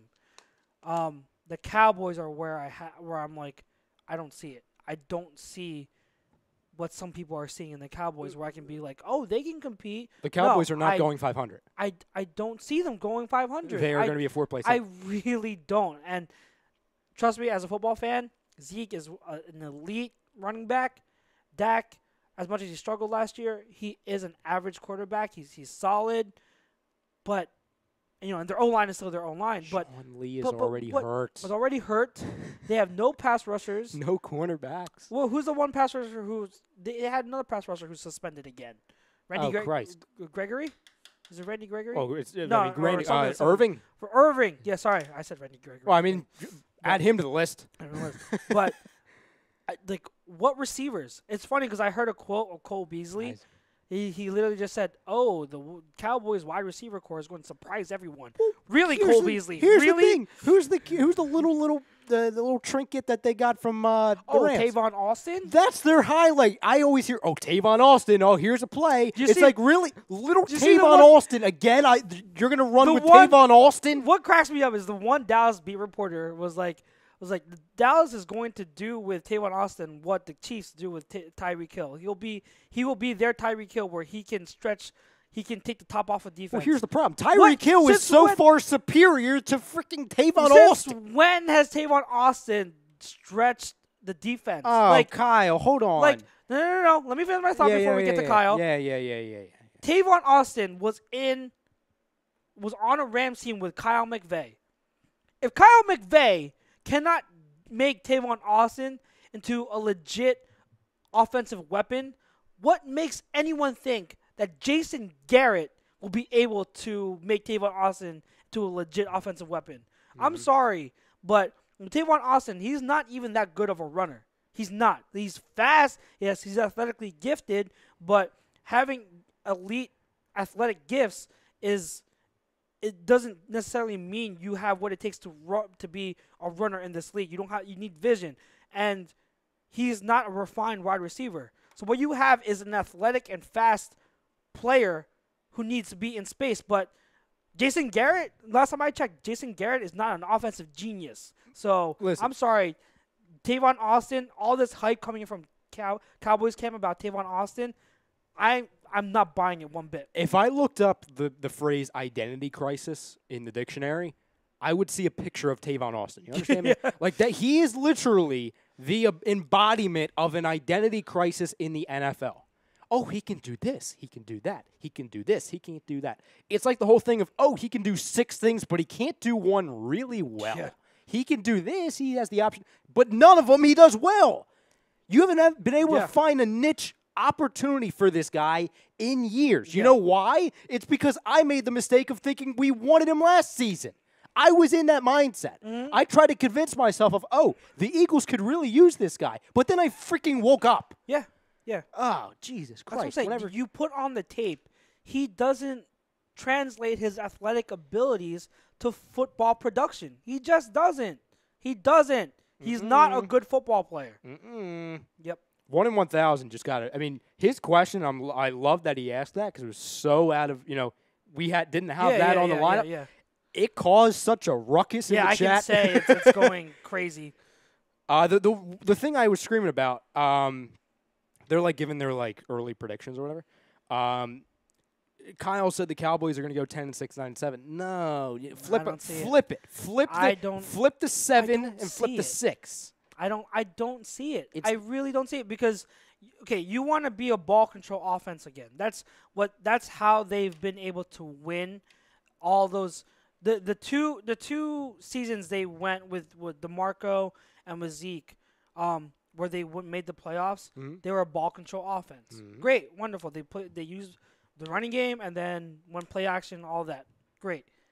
You still need a passing game. Dez was still that first time they went was it 2016? Yeah, 2016.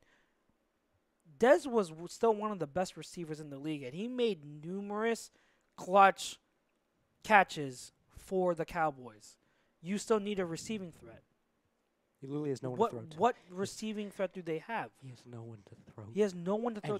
He's not a good quarterback. Like this is what I'm saying. Like Eagles fans, we're Eagles fans. Stop trying to search for a team, especially the Dallas Cowboys, on why they're going to be good. No, I don't see it. The only way they're better than 500. Like listen to literally put your ears into the phone/computer. He's like spazzing out right now. Because I'm not spazzing out. It's just I can't believe. Like the Cowboys, like if we want to make an argument for the Redskins, fine, I'll play that game. The Giants, sure, that's fine. The only chance that that the Cowboys have of going better than 8-8 is if Dak Prescott is phenomenal. And again, I will say this one more time. Who is Dak Prescott throwing to? Himself? Zeke? Yeah. Jason Garrett? No. He's not throwing anyone. He's just throwing to Tavon. He's going to throw swing passes and screen passes to Tavon Austin. That's how he's going to do. And there was a report that I think a few days ago, Cowboys have not thrown a touchdown pass in camp at practice yet. Yeah, now that I think that was no longer the case because I did see a video of Dak throwing a touchdown pass to Tavon, but still, take it for what you want. Do you see any significant comments that we should read off? Let me sift through them. Sixers JT says, Ryan, you missed the blockbuster trade the Cowboys made to get a fullback. Oh, my God, that position still exists. Thank you for breaking the news, Sixers JT. Here's the thing. Does Jason Garrett know how to use a fullback? He doesn't know how to do anything but this. Clap. Clap. He knows how to clap. Because I'm telling you, a fullback can be a good piece, but you have to be an offensive genius to be able to use them. Like Kyle Juszczyk in San Francisco under Sean McVay, he made several good plays late in the season because Kyle Shanahan knows how to draw it up. He knows how to draw up plays where the fullback is wide open, but Jason Garrett doesn't. So last thing, okay? Nitro Freak says, Ryan, if Zeke gets on a roll, Dak won't have to throw the ball. Here's my only thing. Number one, you can't have an entire offense of Zeke running the ball. You have to pass. Yeah, you have to. Sure, I'm not... That was my point. Zeke is going... Sure, he might get on a roll. That's fine. Number one... You still need to pass. You need to pass. You run to then pass. Yeah, you need to pass. So the problem is, 2 seasons ago, the last time that this Cowboys team had both Dak and Zeke play more than 6 freaking games together was a situation where you had, like, listen, Des Bryant, I'm not a fan of, but he's much better than the slop you have now. He is. Yes. You had Jason Witten, not somebody who's in a broadcast booth. Yeah, what tight end do they have? What tight end do they have? Like, listen, like I'm sorry. Like honestly, are we going to activate Jason Garrett and and he's going to throw to Jason Witten while he's broadcasting the game? Newsflash to everyone. Dallas did not get Dallas Goedert. We got Dallas Goedert. They don't have a tight end. Like, don't have a tight end. Like, listen, Dallas got worse at receiver, okay? They did. They got worse at overall running back core, okay? Their quarterback is a C-plus quarterback at best. And listen, I'm respecting Dak by even labeling him a C-plus after that performance last season. Their defense got worse. Sean Lee is hurt again. He will be hurt again. Their quarterbacks got worse, and their coach freaking stinks. Oh, and by the way, their division is getting better. Yeah. That is labeled as a sub 500 record. Yeah, let's not forget that Dallas also has to play the other teams in our division. Them going against Washington and them going against New York is not going to be easy for them at all. I don't see what people are seeing in Dallas. I really don't. And you're talking about someone who has I think the world of Zeke. Again, he's an elite he's top running back. He's top 3. I mean, he's an elite running back. Regardless of where you have, he's elite, no matter what. But you need more. What have we been saying the past few shows? You need more than a running back to win. A running back is what? Only, as you say, a running back is the perfect complementary piece, but it can't be the main piece for a team. Any team that has a running back as their focal point of the offense, they still need receivers and a passing game to capitalize on that. Yes. Okay, without any passing game threat, they're not going to go anywhere. They're really not. 1 in 1,000 said I took the words out of his mouth. And listen, man, that's why we're here. You know what I mean? We just keep things in perspective. We lock people in. We're like, no, don't do that. Don't say that. No. And this is a Giants fan that's saying that. Yeah. I appreciate this Giants fan. 1 in 1,000. Just change. No, he's been shorten good. Your name a little bit just to save me the tongue twister. I'm just going to say 1 in 1,000 people. All right, let's get back to B-Dog. Okay, so happy times. Yes, happy times. So yeah, I really do think that overall the speeches were good. I've heard, listening to some of my podcasts and some of my reactions, people on Twitter, a lot of people in the media saying the same thing, that Dawkins had the best speech, the most impactful speech. So, I don't know, like I said, I was emotional. I think that it can't go without saying, too.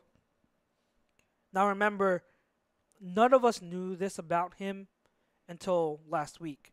We didn't know that he was suicidal. No, and that he was going through depression. Yep.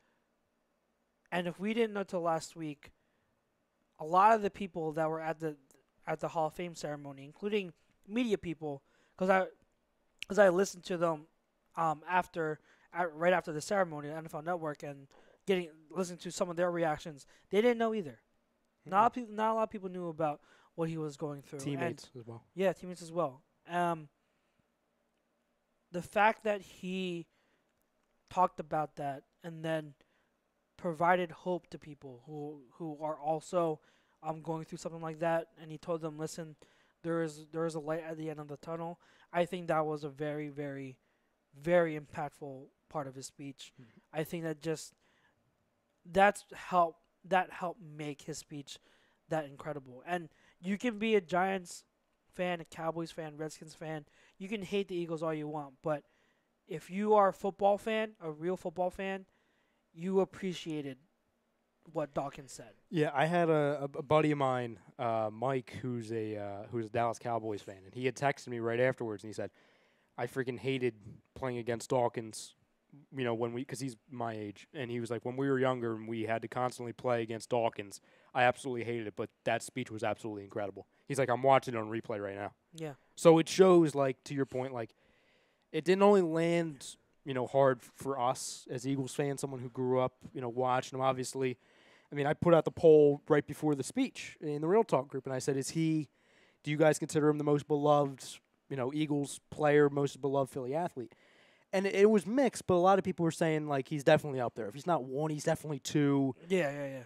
And it just shows, like, no matter who you talk to, and if you just put him in a bubble of all Philly sports, somebody that's not even, like, I talk to people that are more Phillies guys than Eagles people, more Flyers fans. And no matter what, Dawkins is always in the top 3. So to see, like, I'm getting texts from Dallas fans, Giants fans, an LA fan texted me. And they're like, that was phenomenal. That was absolutely phenomenal. Yeah, I think that he will, to me, he is cemented as like my second favorite player of all time. You know Westbrook is my number one, but That's why you're sitting right in front of his jersey. yes, it is. But the two Bryans, Brian Westbrook, Brian Dawkins, they really, they will always mean, because they represent an era of Eagles football that even though we didn't win a Super Bowl, they showed us the consistency of what it was like to win. And with Dawkins, and if I don't know if you guys listen to the Sims and Lefko podcast with Adam Lefko. Adam Lefko is awesome. On it, he talked about what Dawkins meant to him and how Dawkins is his favorite player, and a lot of what he said was so accurate, and I felt like he spoke for a lot of the fan base, because when you look at Dawkins, you pretty much see the perfect example of what Philly fans want to be. If someone were to ask me if I could have the talent and the ability to play football, how would I want to play the game? And to me, it would be a mix of exactly my top two players, Brian Westbrook and Brian Dawkins.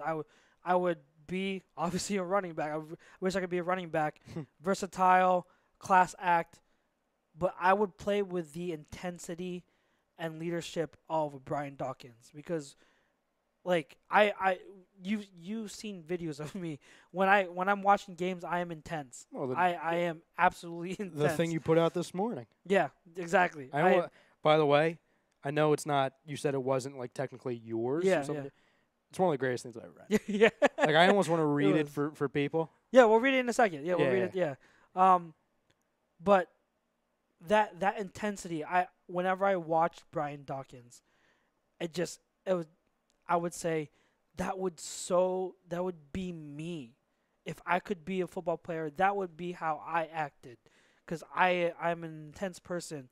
I'm emotional. I'm passionate, but I'm still a class act and I'm a leader. I lead by example, and everything that Dawkins stood for is a role model of what us Eagles fans have always wanted to strive for. And so he will, to me, there's no doubt he is the most beloved Philly athlete ever. And I will say that unequivocally. I believe he is the most beloved. So, it meant a lot. And, I think him also mentioning Jim Johnson got me emotional too, because I met Jim Johnson once. Oh. One time. It was back when they used to do the preseason carnival at the link, and we did a locker room tour, and he was there. And Jim Johnson, he spoke to me for only like a minute or two, but it was probably one of the most genuine interactions with any football player or coach I've ever experienced. I can't describe it fully, but that's the best way I can say it in simplest terms is genuine. Like when I talked to him, and anyone who's ever met Jim Johnson, maybe you can attest to it too, and maybe you can help describe it too. But Jim Johnson was you felt like he was such a great human being. Yep. And to me, he meant as much to that era of Eagles, of that Eagles team, as anyone. As Brian Westbrook, Brian Dawkins, Andy Reid, Donovan McNabb. He's right there with them. Like we don't have that consistency of success without Jim Johnson. Him and Andy Reid go hand in hand. Yep. And I still remember the day he passed away, how emotional I was, and how irate and infuriated I was that he wasn't getting attention on ESPN. Like they would barely talk about him. And I think that was the first sign of me, like of my dislike toward ESPN, was because they barely gave him any respect. Mm-hmm. But when Dawkins mentioned him, that was probably one of the moments where I got most emotional too, because Jim Johnson,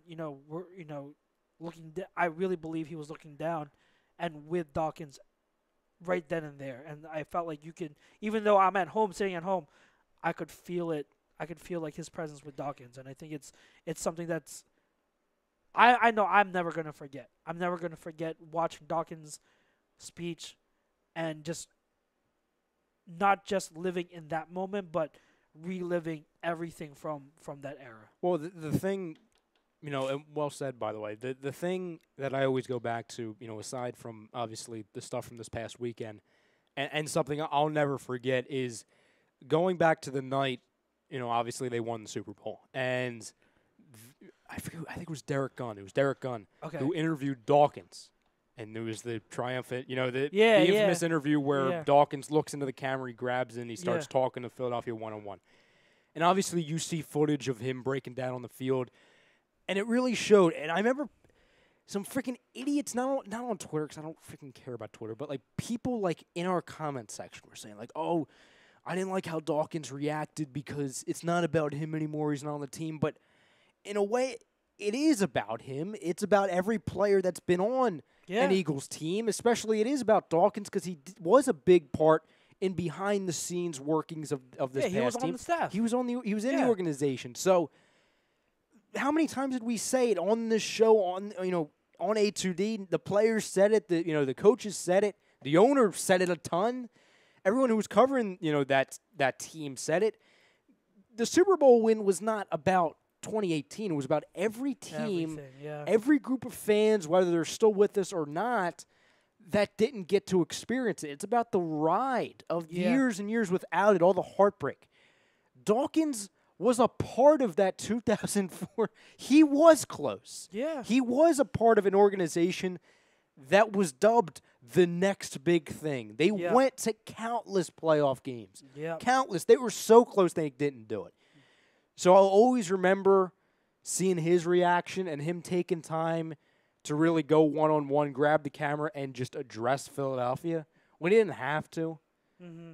That really hit home for me. And, too, I know this day and age it's standard. Every player does it, but I always love it when they do it because they don't have to do it. But Dawkins addresses the fans at the end. He doesn't lead off with it. He doesn't just say, the Eagles fans were great. He finishes addressing the fans. Mm-hmm. He takes time to talk about not only the fans that have been great to him during his career, but the fans that drove out to Canton to watch him talk. Yep.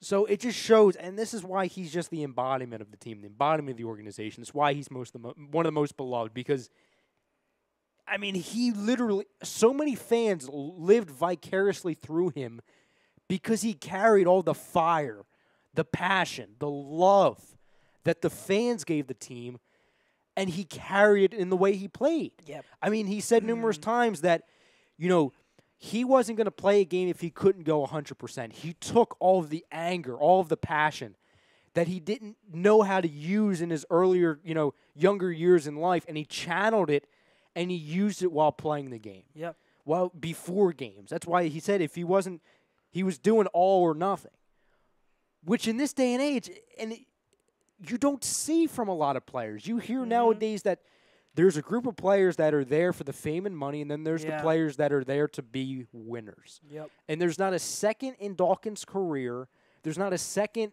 after his career where you looked at him and you didn't think, Jesus, this guy cares. This guy wants everything. He's not gonna not go 100%, and it's just, listen, man, words can't describe how much I loved watching him. And, I think it was Drew Rogers in the Real Talk group. Okay, yeah.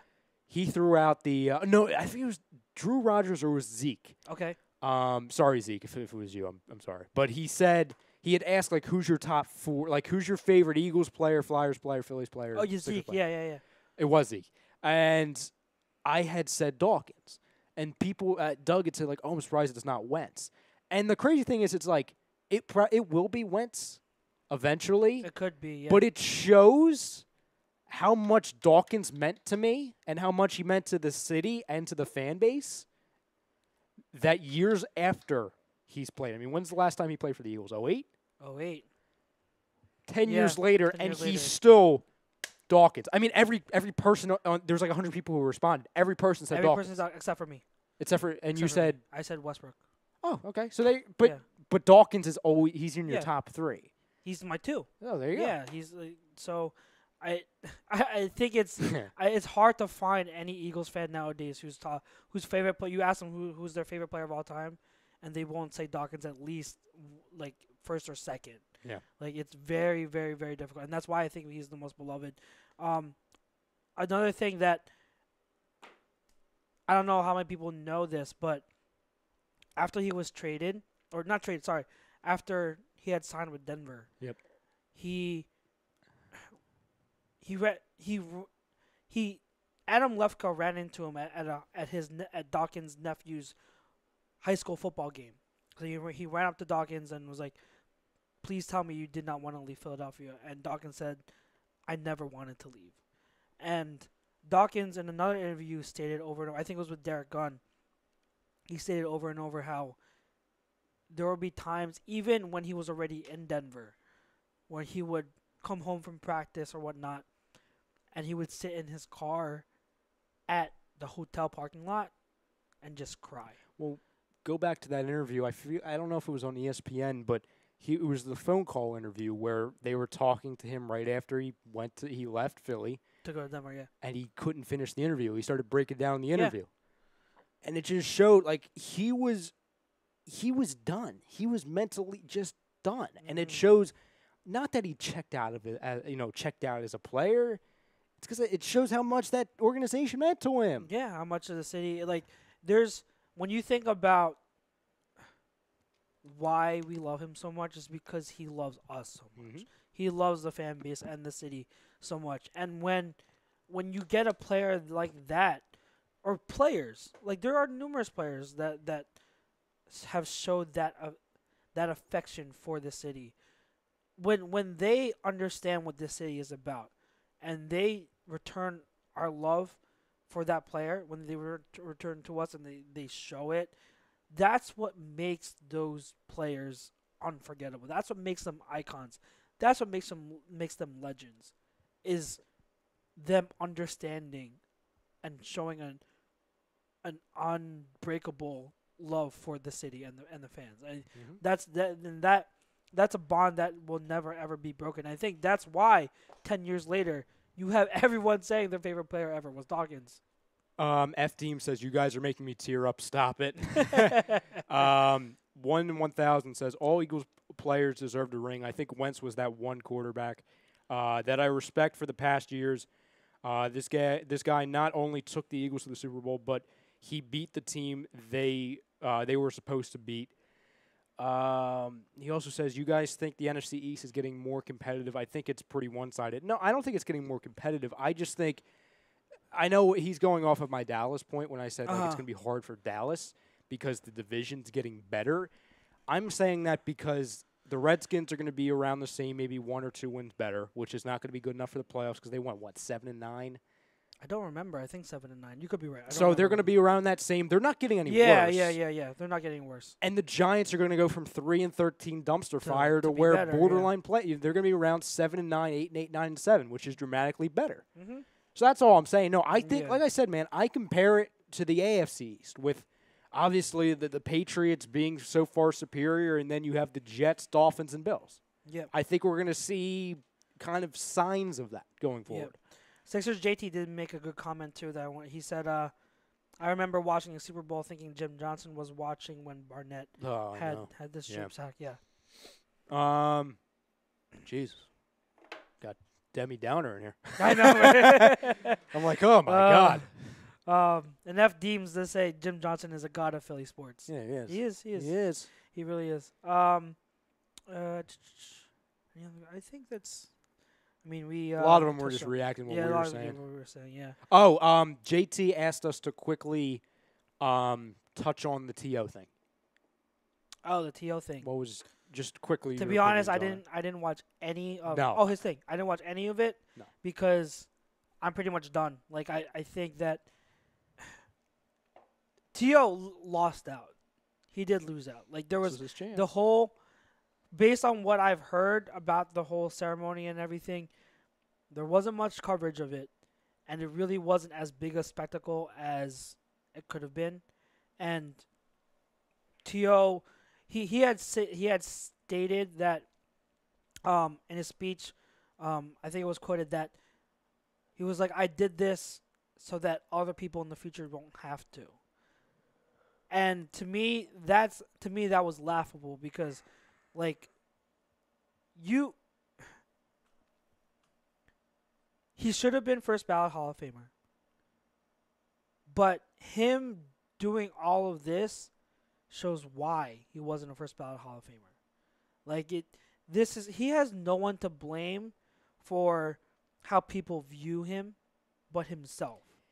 And I'm sorry, no matter what he says in terms of his speech about how, like, this is for the future people, so they can, whoever's wronged by the writers can get justice. No, it's about him. He did it for him because he's a child, and he's never going to experience that night. Chris Sims had made a good point. He said that for all of these players, the Hall of Fame Enshrinement is the last great speech they're ever going to make as a football player. It's the last image. It's the last for image. many This people. is the finality of their football career. And for T.O., years from now, to look back and know that he wasn't there to share it at that moment with all of those Hall of Fame inductees being remembered on that stage, I really feel like that's going to be a regret for him. He might never admit it because he's got so much pride and ego. He's never going to admit it, but deep down he's going to know it, that he missed out on something that could have been really special. Like, imagine if he would be able to make that speech. How entertaining and funny would it have been had he been on that stage making a speech and just blasting the Hall of Fame writers, being like, you all know that would have been great television. And we, as much as we despise T.O., we would have actually supported that, like him talking about that. We would have been like, amen, because the writers definitely did you wrong. They did you dirty. And we would have been all behind him in terms of blasting the reporters for not making him first ballot. But he doesn't get that opportunity anymore. Well, this is what I'll compare it to, all right? Well, first off, this is coming from a guy who liked T.O. I never had a problem with it. I never had a problem with it because with the wide receiver position, I mean, you're going to have more personalities. I understand that. And I think a lot of the stuff that he dealt with, obviously the storylines coming out of San Francisco, obviously the Eagles, it did not fall on just him. And it was very easy to just blame him. I think. No, it was on McNabb and the team. It was on everyone. Yes. Yeah. So let me just get that. Let me preface it by saying that I like T.O. I still do. I was disappointed to see what how he went about things. But like, I understand his point. I understand like what he meant by doing this. He was, in his way, he was going to show the Hall of Fame that he did not need them. Mm-hmm. They needed him. I understand that. I can understand, especially a guy who is as confident as T.O. is and would be pissed off because he doesn't get in the Hall of Fame the first opportunity. Here's the thing he needs to understand. He is not, nor will never be, and there will be people after him that believe and probably are capable and deserving of being first ballot Hall of Famer and don't get in. Yeah. He's not the first, and he will continue to. There will be players after him that get quote-unquote snubbed. And there's no one in the world that watches football and has a clue that agreed with the decision to keep him off. Yeah. Everyone in the world, every smart football fan agreed with T.O. He had the backing of 99% of NFL fans. Yeah. People who hated T.O. People who were Donovan guys. He had the opportunity to ride off in the sunset, even though he wants to play in freaking Canada, and just own it. It's his platform. T.O., the NFL Hall of Fame ceremony is your one platform where you can make it about you. Yeah. Something where he's always made it about him. He could have had his moment. He could have ripped everybody. Listen, would it have been controversial? Sure, especially in 2018, but it was his platform. This is a thing that he was bitching and moaning and complaining, oh, I deserve this, and justifiably so. When you get it, you're like, I'll go to Chattanooga. Yeah. Really? I'll compare it to Randy Moss, okay? Because obviously he's compared to Randy Moss. Yeah. Yep. Both guys, labeled as me guys, very good players, played around the same amount of games, had around the same stats. Controversial. Baggage. Yep. Randy Moss took the advantage, took the opportunity. He took the platform. Yep. And you know what the talk about Randy Moss is today and yesterday and that night? Damn, I was impressed by Randy Moss. Exactly. I'm not saying that would have been T.O. because I'm sure T.O. would have been a lot more boisterous. But it would have been, damn, T.O. got his moment. Good for him. He fought and he won. Yeah. Listen, man. He doesn't get the moment. And I think, honestly, the Hall of Fame speech isn't just about that singular player. It's about the fans. It's about the people, just the family members and people in their lives that got them to that point. Yeah. I feel that a lot of people that are associated with T.O. lost out on that moment. Mm-hmm. They didn't get their moment either. Exactly. Sure, he's talking to small, niche little, community over in Chattanooga, and that's good for him. That's his decision. I'm not telling him he needs to do anything with his life because it's not mine. But as a fan, as someone who likes T.O., I was disappointed as hell because I would have loved to see that moment of him putting on the green jacket. Jesus Christ, I'm in golf now. Gold jacket. The gold jacket, Yeah. surrounded by Dawkins, Ray Lewis, Brian Urlacher, Randy Moss, one of the greatest Hall of Fame classes ever. Yeah. It being done the right way. Exactly. But listen, that's his decision, and we don't have any choice but to run with it. It really got his ceremony really got overshadowed in like a minute. Like the minute it was over, it got overshadowed by the Hall of Fame ceremony later that night, and it really there's whatever he said, it didn't reach nearly as many people as it would have been able to if he had gone to the actual enshrinement ceremony. So it is what it is. T.O. he did it his way. We'll say that. Is it fitting in the sense that the ultimate rebel of this game went out on his terms? Yeah. It's definitely fitting, but it's still, to me, it's still childish, and it's just, it's not, to me, it wasn't the right decision, but hey, he's made plenty of wrong decisions before, so why are we surprised? What do you got next? No Huddle? No Huddle. Let's go. I got a bunch of stuff, and then we'll close up. It's been 2 weeks since we've been It's been out, 84 years. 84 years. So I got a few things Shoot. that we can talk about. I got a couple as well. First, I want to talk about Diggs' contract. So Diggs' I don't have the terms. I forget what the terms are. A lot of people were like, most people actually were very surprised and thought he was overpaid. Now, in terms of production and what he's put up so far and what he's getting paid, yeah, sure, he might have gotten overpaid, but I will still say, and I don't care if I'm the only one, Diggs is a top 10 receiver in this league in terms of just pure talent. And to me, the Vikings made the right move because by signing him to this contract now, I believe that he will outproduce this contract for years to come. His numbers will be far superior of the value of the current the new contract that he got, which will save the Vikings money. But to me, I have no problem with the contract. He's a top 10 receiver. I'm glad he got his money. It's just going to be very interesting to see who else the Vikings sign from here on out, especially with Adam Thielen. I would want them to keep Adam Thielen. I think him and Diggs can be they are the best wide receiver duo in the league, in my opinion. I really hope they're able to sign Thielen long term still, but we shall see. Yeah, what? You want me to go? Yeah. So, I'll just get this one out of the way. And no, I'm not surprised. No, I can't believe I'm even talking about this in freaking August. So another, God, I can't believe we're doing this. What? Another Sixers first-round draft pick got hurt. Oh, yeah, I know. Are we really surprised, though? No. I'm not. Yeah. I don't know if I should laugh. I don't know if I should cry.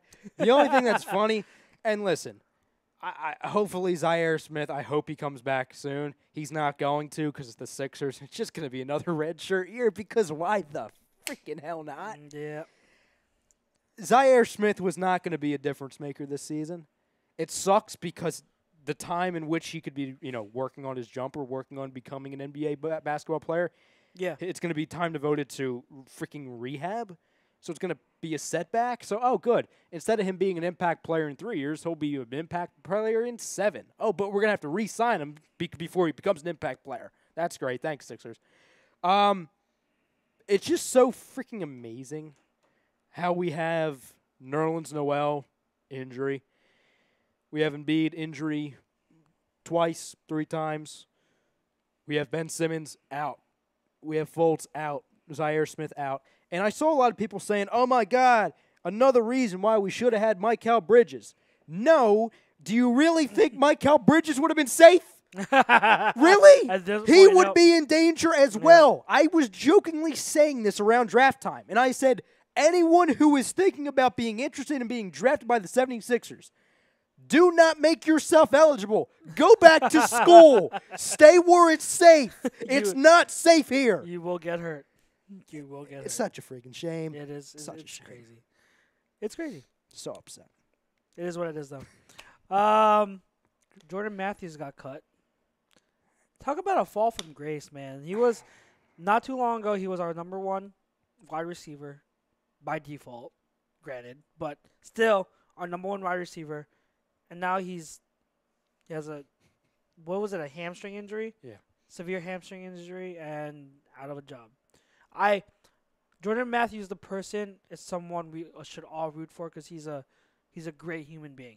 He really is. So I really do hope that somehow he's able to still revive his career and get another shot elsewhere. But it goes to show that careers end quick. If this really is his last real shot, that's a shame. I think if he's fully healthy, he still can be a decent contributor to a team. I think he's a hard worker. He's not a horrible wide receiver. He's decent. So I hope this isn't the end for him, and I do wish him the best. This is not a good backup plan, but rather than falling back and saying, hey, I don't have a job anymore, there are other leagues he can play in. Yeah. You have the CFL. I can't believe I'm saying this, but you're going to have the XFL. You know what I'm saying? He has other options. Yeah. Listen, I was never the biggest Jordan Matthews guy at all. Mm-hmm. But he has a spot in this league. Yeah. So there are far worse. He'll be fine. I think he'll be just fine. Would he be the number 1 wide receiver on the Cowboys? Hey, Dallas, I have a guy for you. His name is Jordan, last name Matthews. Give him a call. He's available. Sixer JT says, first off, on the Zaire Smith thing, F. Deem says, it's a tradition unlike any other, meaning the injury. And then Sixers JT said, on Zaire's contract, he forgot to read the fine print where it said, quote, you will eventually get injured at some point and not play a complete year, end quote. That's his fault. It's true. He's got to read the fine print. That falls on the agent, man. Medical red shirt. Well, since Sixers JT mentioned it in the chat, it was not one of my originals, but I'll mention it. Johnny Manziel had a tough weekend. Very tough. Very tough. I watched all of those interceptions, and out of the 4, 1 wasn't his fault. The rest definitely were his fault. So bad. Instead of ripping Johnny Manziel, I will use this opportunity to do what I did Sunday, and I turned it into – actually went viral on Instagram and Facebook, our post. I'll take this opportunity to take a shot at Skip Bayless because I love doing that, especially because it's very easy. So I will go back, flashback Tuesday, and I will go back to when Skip Bayless said, oh, Houston Texans, the fact that you didn't draft Johnny Manziel, that'll haunt you forever. So I made a post on A2D on Instagram, Facebook, and Twitter, which you can go over and look at. Put a picture of Johnny Manziel And then I put the tweet, and I said, look, 4 years later, after Skip Bayless made that tweet, Johnny Manziel, you know where he's at? He's throwing 4 interceptions in Canada. Not even on the Browns. In freaking Canada after being traded from a Tiger Cat. Yep. A Tiger Cat traded Johnny. Mm-hmm. And you're throwing 4 interceptions against the Tiger Cat. No offense to the Tiger Cats. No offense to Canada. But Skip Bayless, I don't think Johnny Manziel was haunting anybody. Nope. Except for the Alouettes, the team he's on. Nope. Definitely not. I digress. I want to bring it back a little bit. Bring it back. Jarvis Landry was quoted in saying that, I think he was saying that the Browns, it was in response to someone, but he had said the Browns have one of the best wide receiver groups in the league. Josh Jordan plays. Fast forward to now. Corey Coleman just got traded to the Bills. 7th-round pick. For a 7th-round pick. Josh Gordon, still not at training camp. There's no sign of Des Bryant getting signed He'll be after there. they met. But, I mean, as of right now, there's no sign. He'll be there. And Antonio Callaway, one of their other young wide receivers who apparently is one of the more promising ones that the team is high on. He just got spotted with, I think, marijuana. Are you kidding me? Yeah. Come on. Can someone please Callaway. Can someone please tweet Jarvis Landry? It's someone who's petty. Someone who's very petty, like me. Please tweet. Go back. Find that tweet of Jarvis Landry and just respond with Just anything. give me an idea for a post tomorrow. I mean, I'll be petty. It could. It'll But be on A2D, probably 12 o'clock tomorrow afternoon. Yep. I mean, that so there you go. I just I'll be want- petty. I just want to point that out, that Jarvis Landry, I would wait until you say something like that. Because, yeah, it's pretty comical. The wide receiver group that the Browns had went from maybe promising to who the hell do we have now? No, I mean, Josh Gordon will play. He'll be fine. He probably will. I mean, listen, if you want to go by potential and overall ceiling, yeah, I mean, he can make an argument for it, but they're not Yeah. at the moment. I mean, there's a You lot gotta of show it first. there's a lot of wiggle room between one of the best and absolute Yeah. dumpster fire. Exactly. One of my last story is actually news bulletin. So over the past, I think about a half hour ago, in the last half hour, the NBA released their Christmas schedule. The Oh, games on okay, yeah, I Christmas. think I got an alert for that. Yeah. Go ahead. So we have Lakers versus Warriors, Uh-huh. Celtics, Sixers, Knicks, Bucks. You can throw the Knicks, Bucks. Didn't we and play the put that in Celtics on one. Christmas last year? Or was it no, someone that else? was the Lakers. I believe it was Sixers. We played the Lakers. Knicks. We played the Knicks. Oh, it was the Knicks. We Because played they the had the Knicks. red, white, and blue. Yeah, Yeah. yeah, Oh, we and played the the Knicks, yeah. no, the Celtics played the Sixers in London. That was the London. In game. London game. Because we the played, NBA is trying to be the NFL, and we're going to London now. So yeah, I mean, the Lakers Warriors will be riveting, obviously. Sixers Celtics. I mean, that's an Eastern Conference Final preview. Bucks Knicks. I mean, you can. I'll be opening presents at that time. What? Yeah, I'll be opening presents that time. Why are the Knicks still? I don't know. I guess they think Porzingis is national? actually going to play this season, God. which no, Okay. he won't. I mean, if it was Giannis versus Porzingis, I'd be like, oh, okay, cool. Yep. Sixer JT said that was an awful trade by the Browns. I think Bills are a dark horse now. That was a big steal by the Bills. Talk about low risk and high reward. Because the 7th-round pick, that's nothing. That's JT, nothing. here's the thing, man. The freaking Browns. I'm sorry, the Bills can't be a dark horse if they don't have a quarterback. Yeah, sure. Yeah. Like, listen, AJ McCarron. Okay, cool. He's Don't do hashtag free McCarron. That was the hashtag out in Cincinnati for years. Yeah, they're gonna have to show me something. Yeah, they have to. All right, so 3 more for me, real quick. Corey Graham signed. That will talk about like the most predictable thing that to come along this offseason. Yeah, 2 very I think predictable things. we all knew that was gonna happen. I mean, I don't see why not. I mean, was he great? No, he definitely had his flaws, but I mean, he's familiar with the system. I thought it was very interesting too. He had said that it was either for this year. It was either going to be sign with the Eagles or retire. Damn. He wasn't going to go anywhere else. So that's a pretty interesting. Well, I you're think that was welcome good. then, Yeah, Corey. Yeah. Well, come on back for one more year. Yeah. See if we can repeat. Hang around for a little bit. Good to have him back. You know what? That reminds me real quick. There's going to be a lot of members of the Eagles retiring after next season. Yeah. Or this season. I'm sorry. And that is why accumulating all those draft picks for next year's draft was essential. And that's why Howie Roseman is a freaking genius. That's also why the Eagles are going back to the Super Bowl. Yeah. But I'll talk about that in a couple weeks. Yep. And then Andrew Luck. He is back, and he said he's starting to feel good. I think in one article he had said he is going to be pretty nervous being back out there for the first preseason game because it's his first time and understandable. But he said he feels comfortable. Everything's coming back natural to him, so it's a good sign. I think months ago we had talked about Andrew Luck and how people forget just how good he was. He was Carson Wentz before Carson Wentz. So I for one, as a football fan, I really hope he does come back to form because he was entertaining. He is an elite quarterback, and 11-5, 11-5, 11-5, 3 years, mhm. awful rosters. It was just him. Yeah. Now, Frank Reich, better team, Mhm. better defense, all O-line in the draft. Yeah, that's I was about to say that they addressed O-line. I'm not an Andrew Luck guy. I like Deshaun Watson better. Mm-hmm. If Andrew Luck is healthy, they contend for that division They could this contend. year. Oh yeah, they could. Well, it's a very well 4-team contend. race Yeah. this year. It's Yeah. not a runaway like it's been in the Exactly. past. They're all going to be good.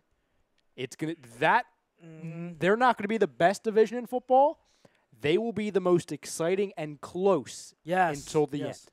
In Yeah. a conference that sucks. I had said it a few weeks ago. Even though I love the Jaguars team minus Blake Bortles, don't be surprised if they don't win the division. It's very close. Mhm. My last topic, Kelvin Benjamin's quotes. Did you see them? Now, let me preface this. Anyone that wants to attack me saying, "Oh, Kelvin Benjamin, he sucks." Yes, he played sucks. with Cam for years. I had said on this show, Kelvin Benjamin is my pick as the most overrated wide receiver in the league. He's not a good talent regardless of who's throwing him the ball. Agreed. However, that does not make his quotes incorrect. He had said that he wished he had a quarterback that actually read defenses and knew how to place the ball in the right spot, which is correct. Cam, for all his physical abilities, what are the two flaws that I've always said about him? He doesn't read the defenses. He doesn't read coverages consistently well, and he is not that accurate of a quarterback. It's true, guys. You can slam Kelvin Benjamin all you want. Fat Kelvin. You can tell him to stop eating at the buffet because he was overweight. All that. That's fine. It doesn't mean he was wrong. It doesn't mean he was wrong. Well, it's so funny, too, because people want to discredit, and it's all Panthers fans that are saying this, like, oh, Kelvin Benjamin, why do we care about what he says? Well, in all honesty, Panthers fans, if you want me to name a guy who is a player who probably knows the most about Cam Newton, it's Kelvin Benjamin, okay? So anybody who thinks, oh, well, Kelvin Benjamin's opinion doesn't matter, I mean, literally, he's one of the few guys I would trust to really explain their frustrations about him. And this is not to say that Cam Newton is a bad football player. It's not.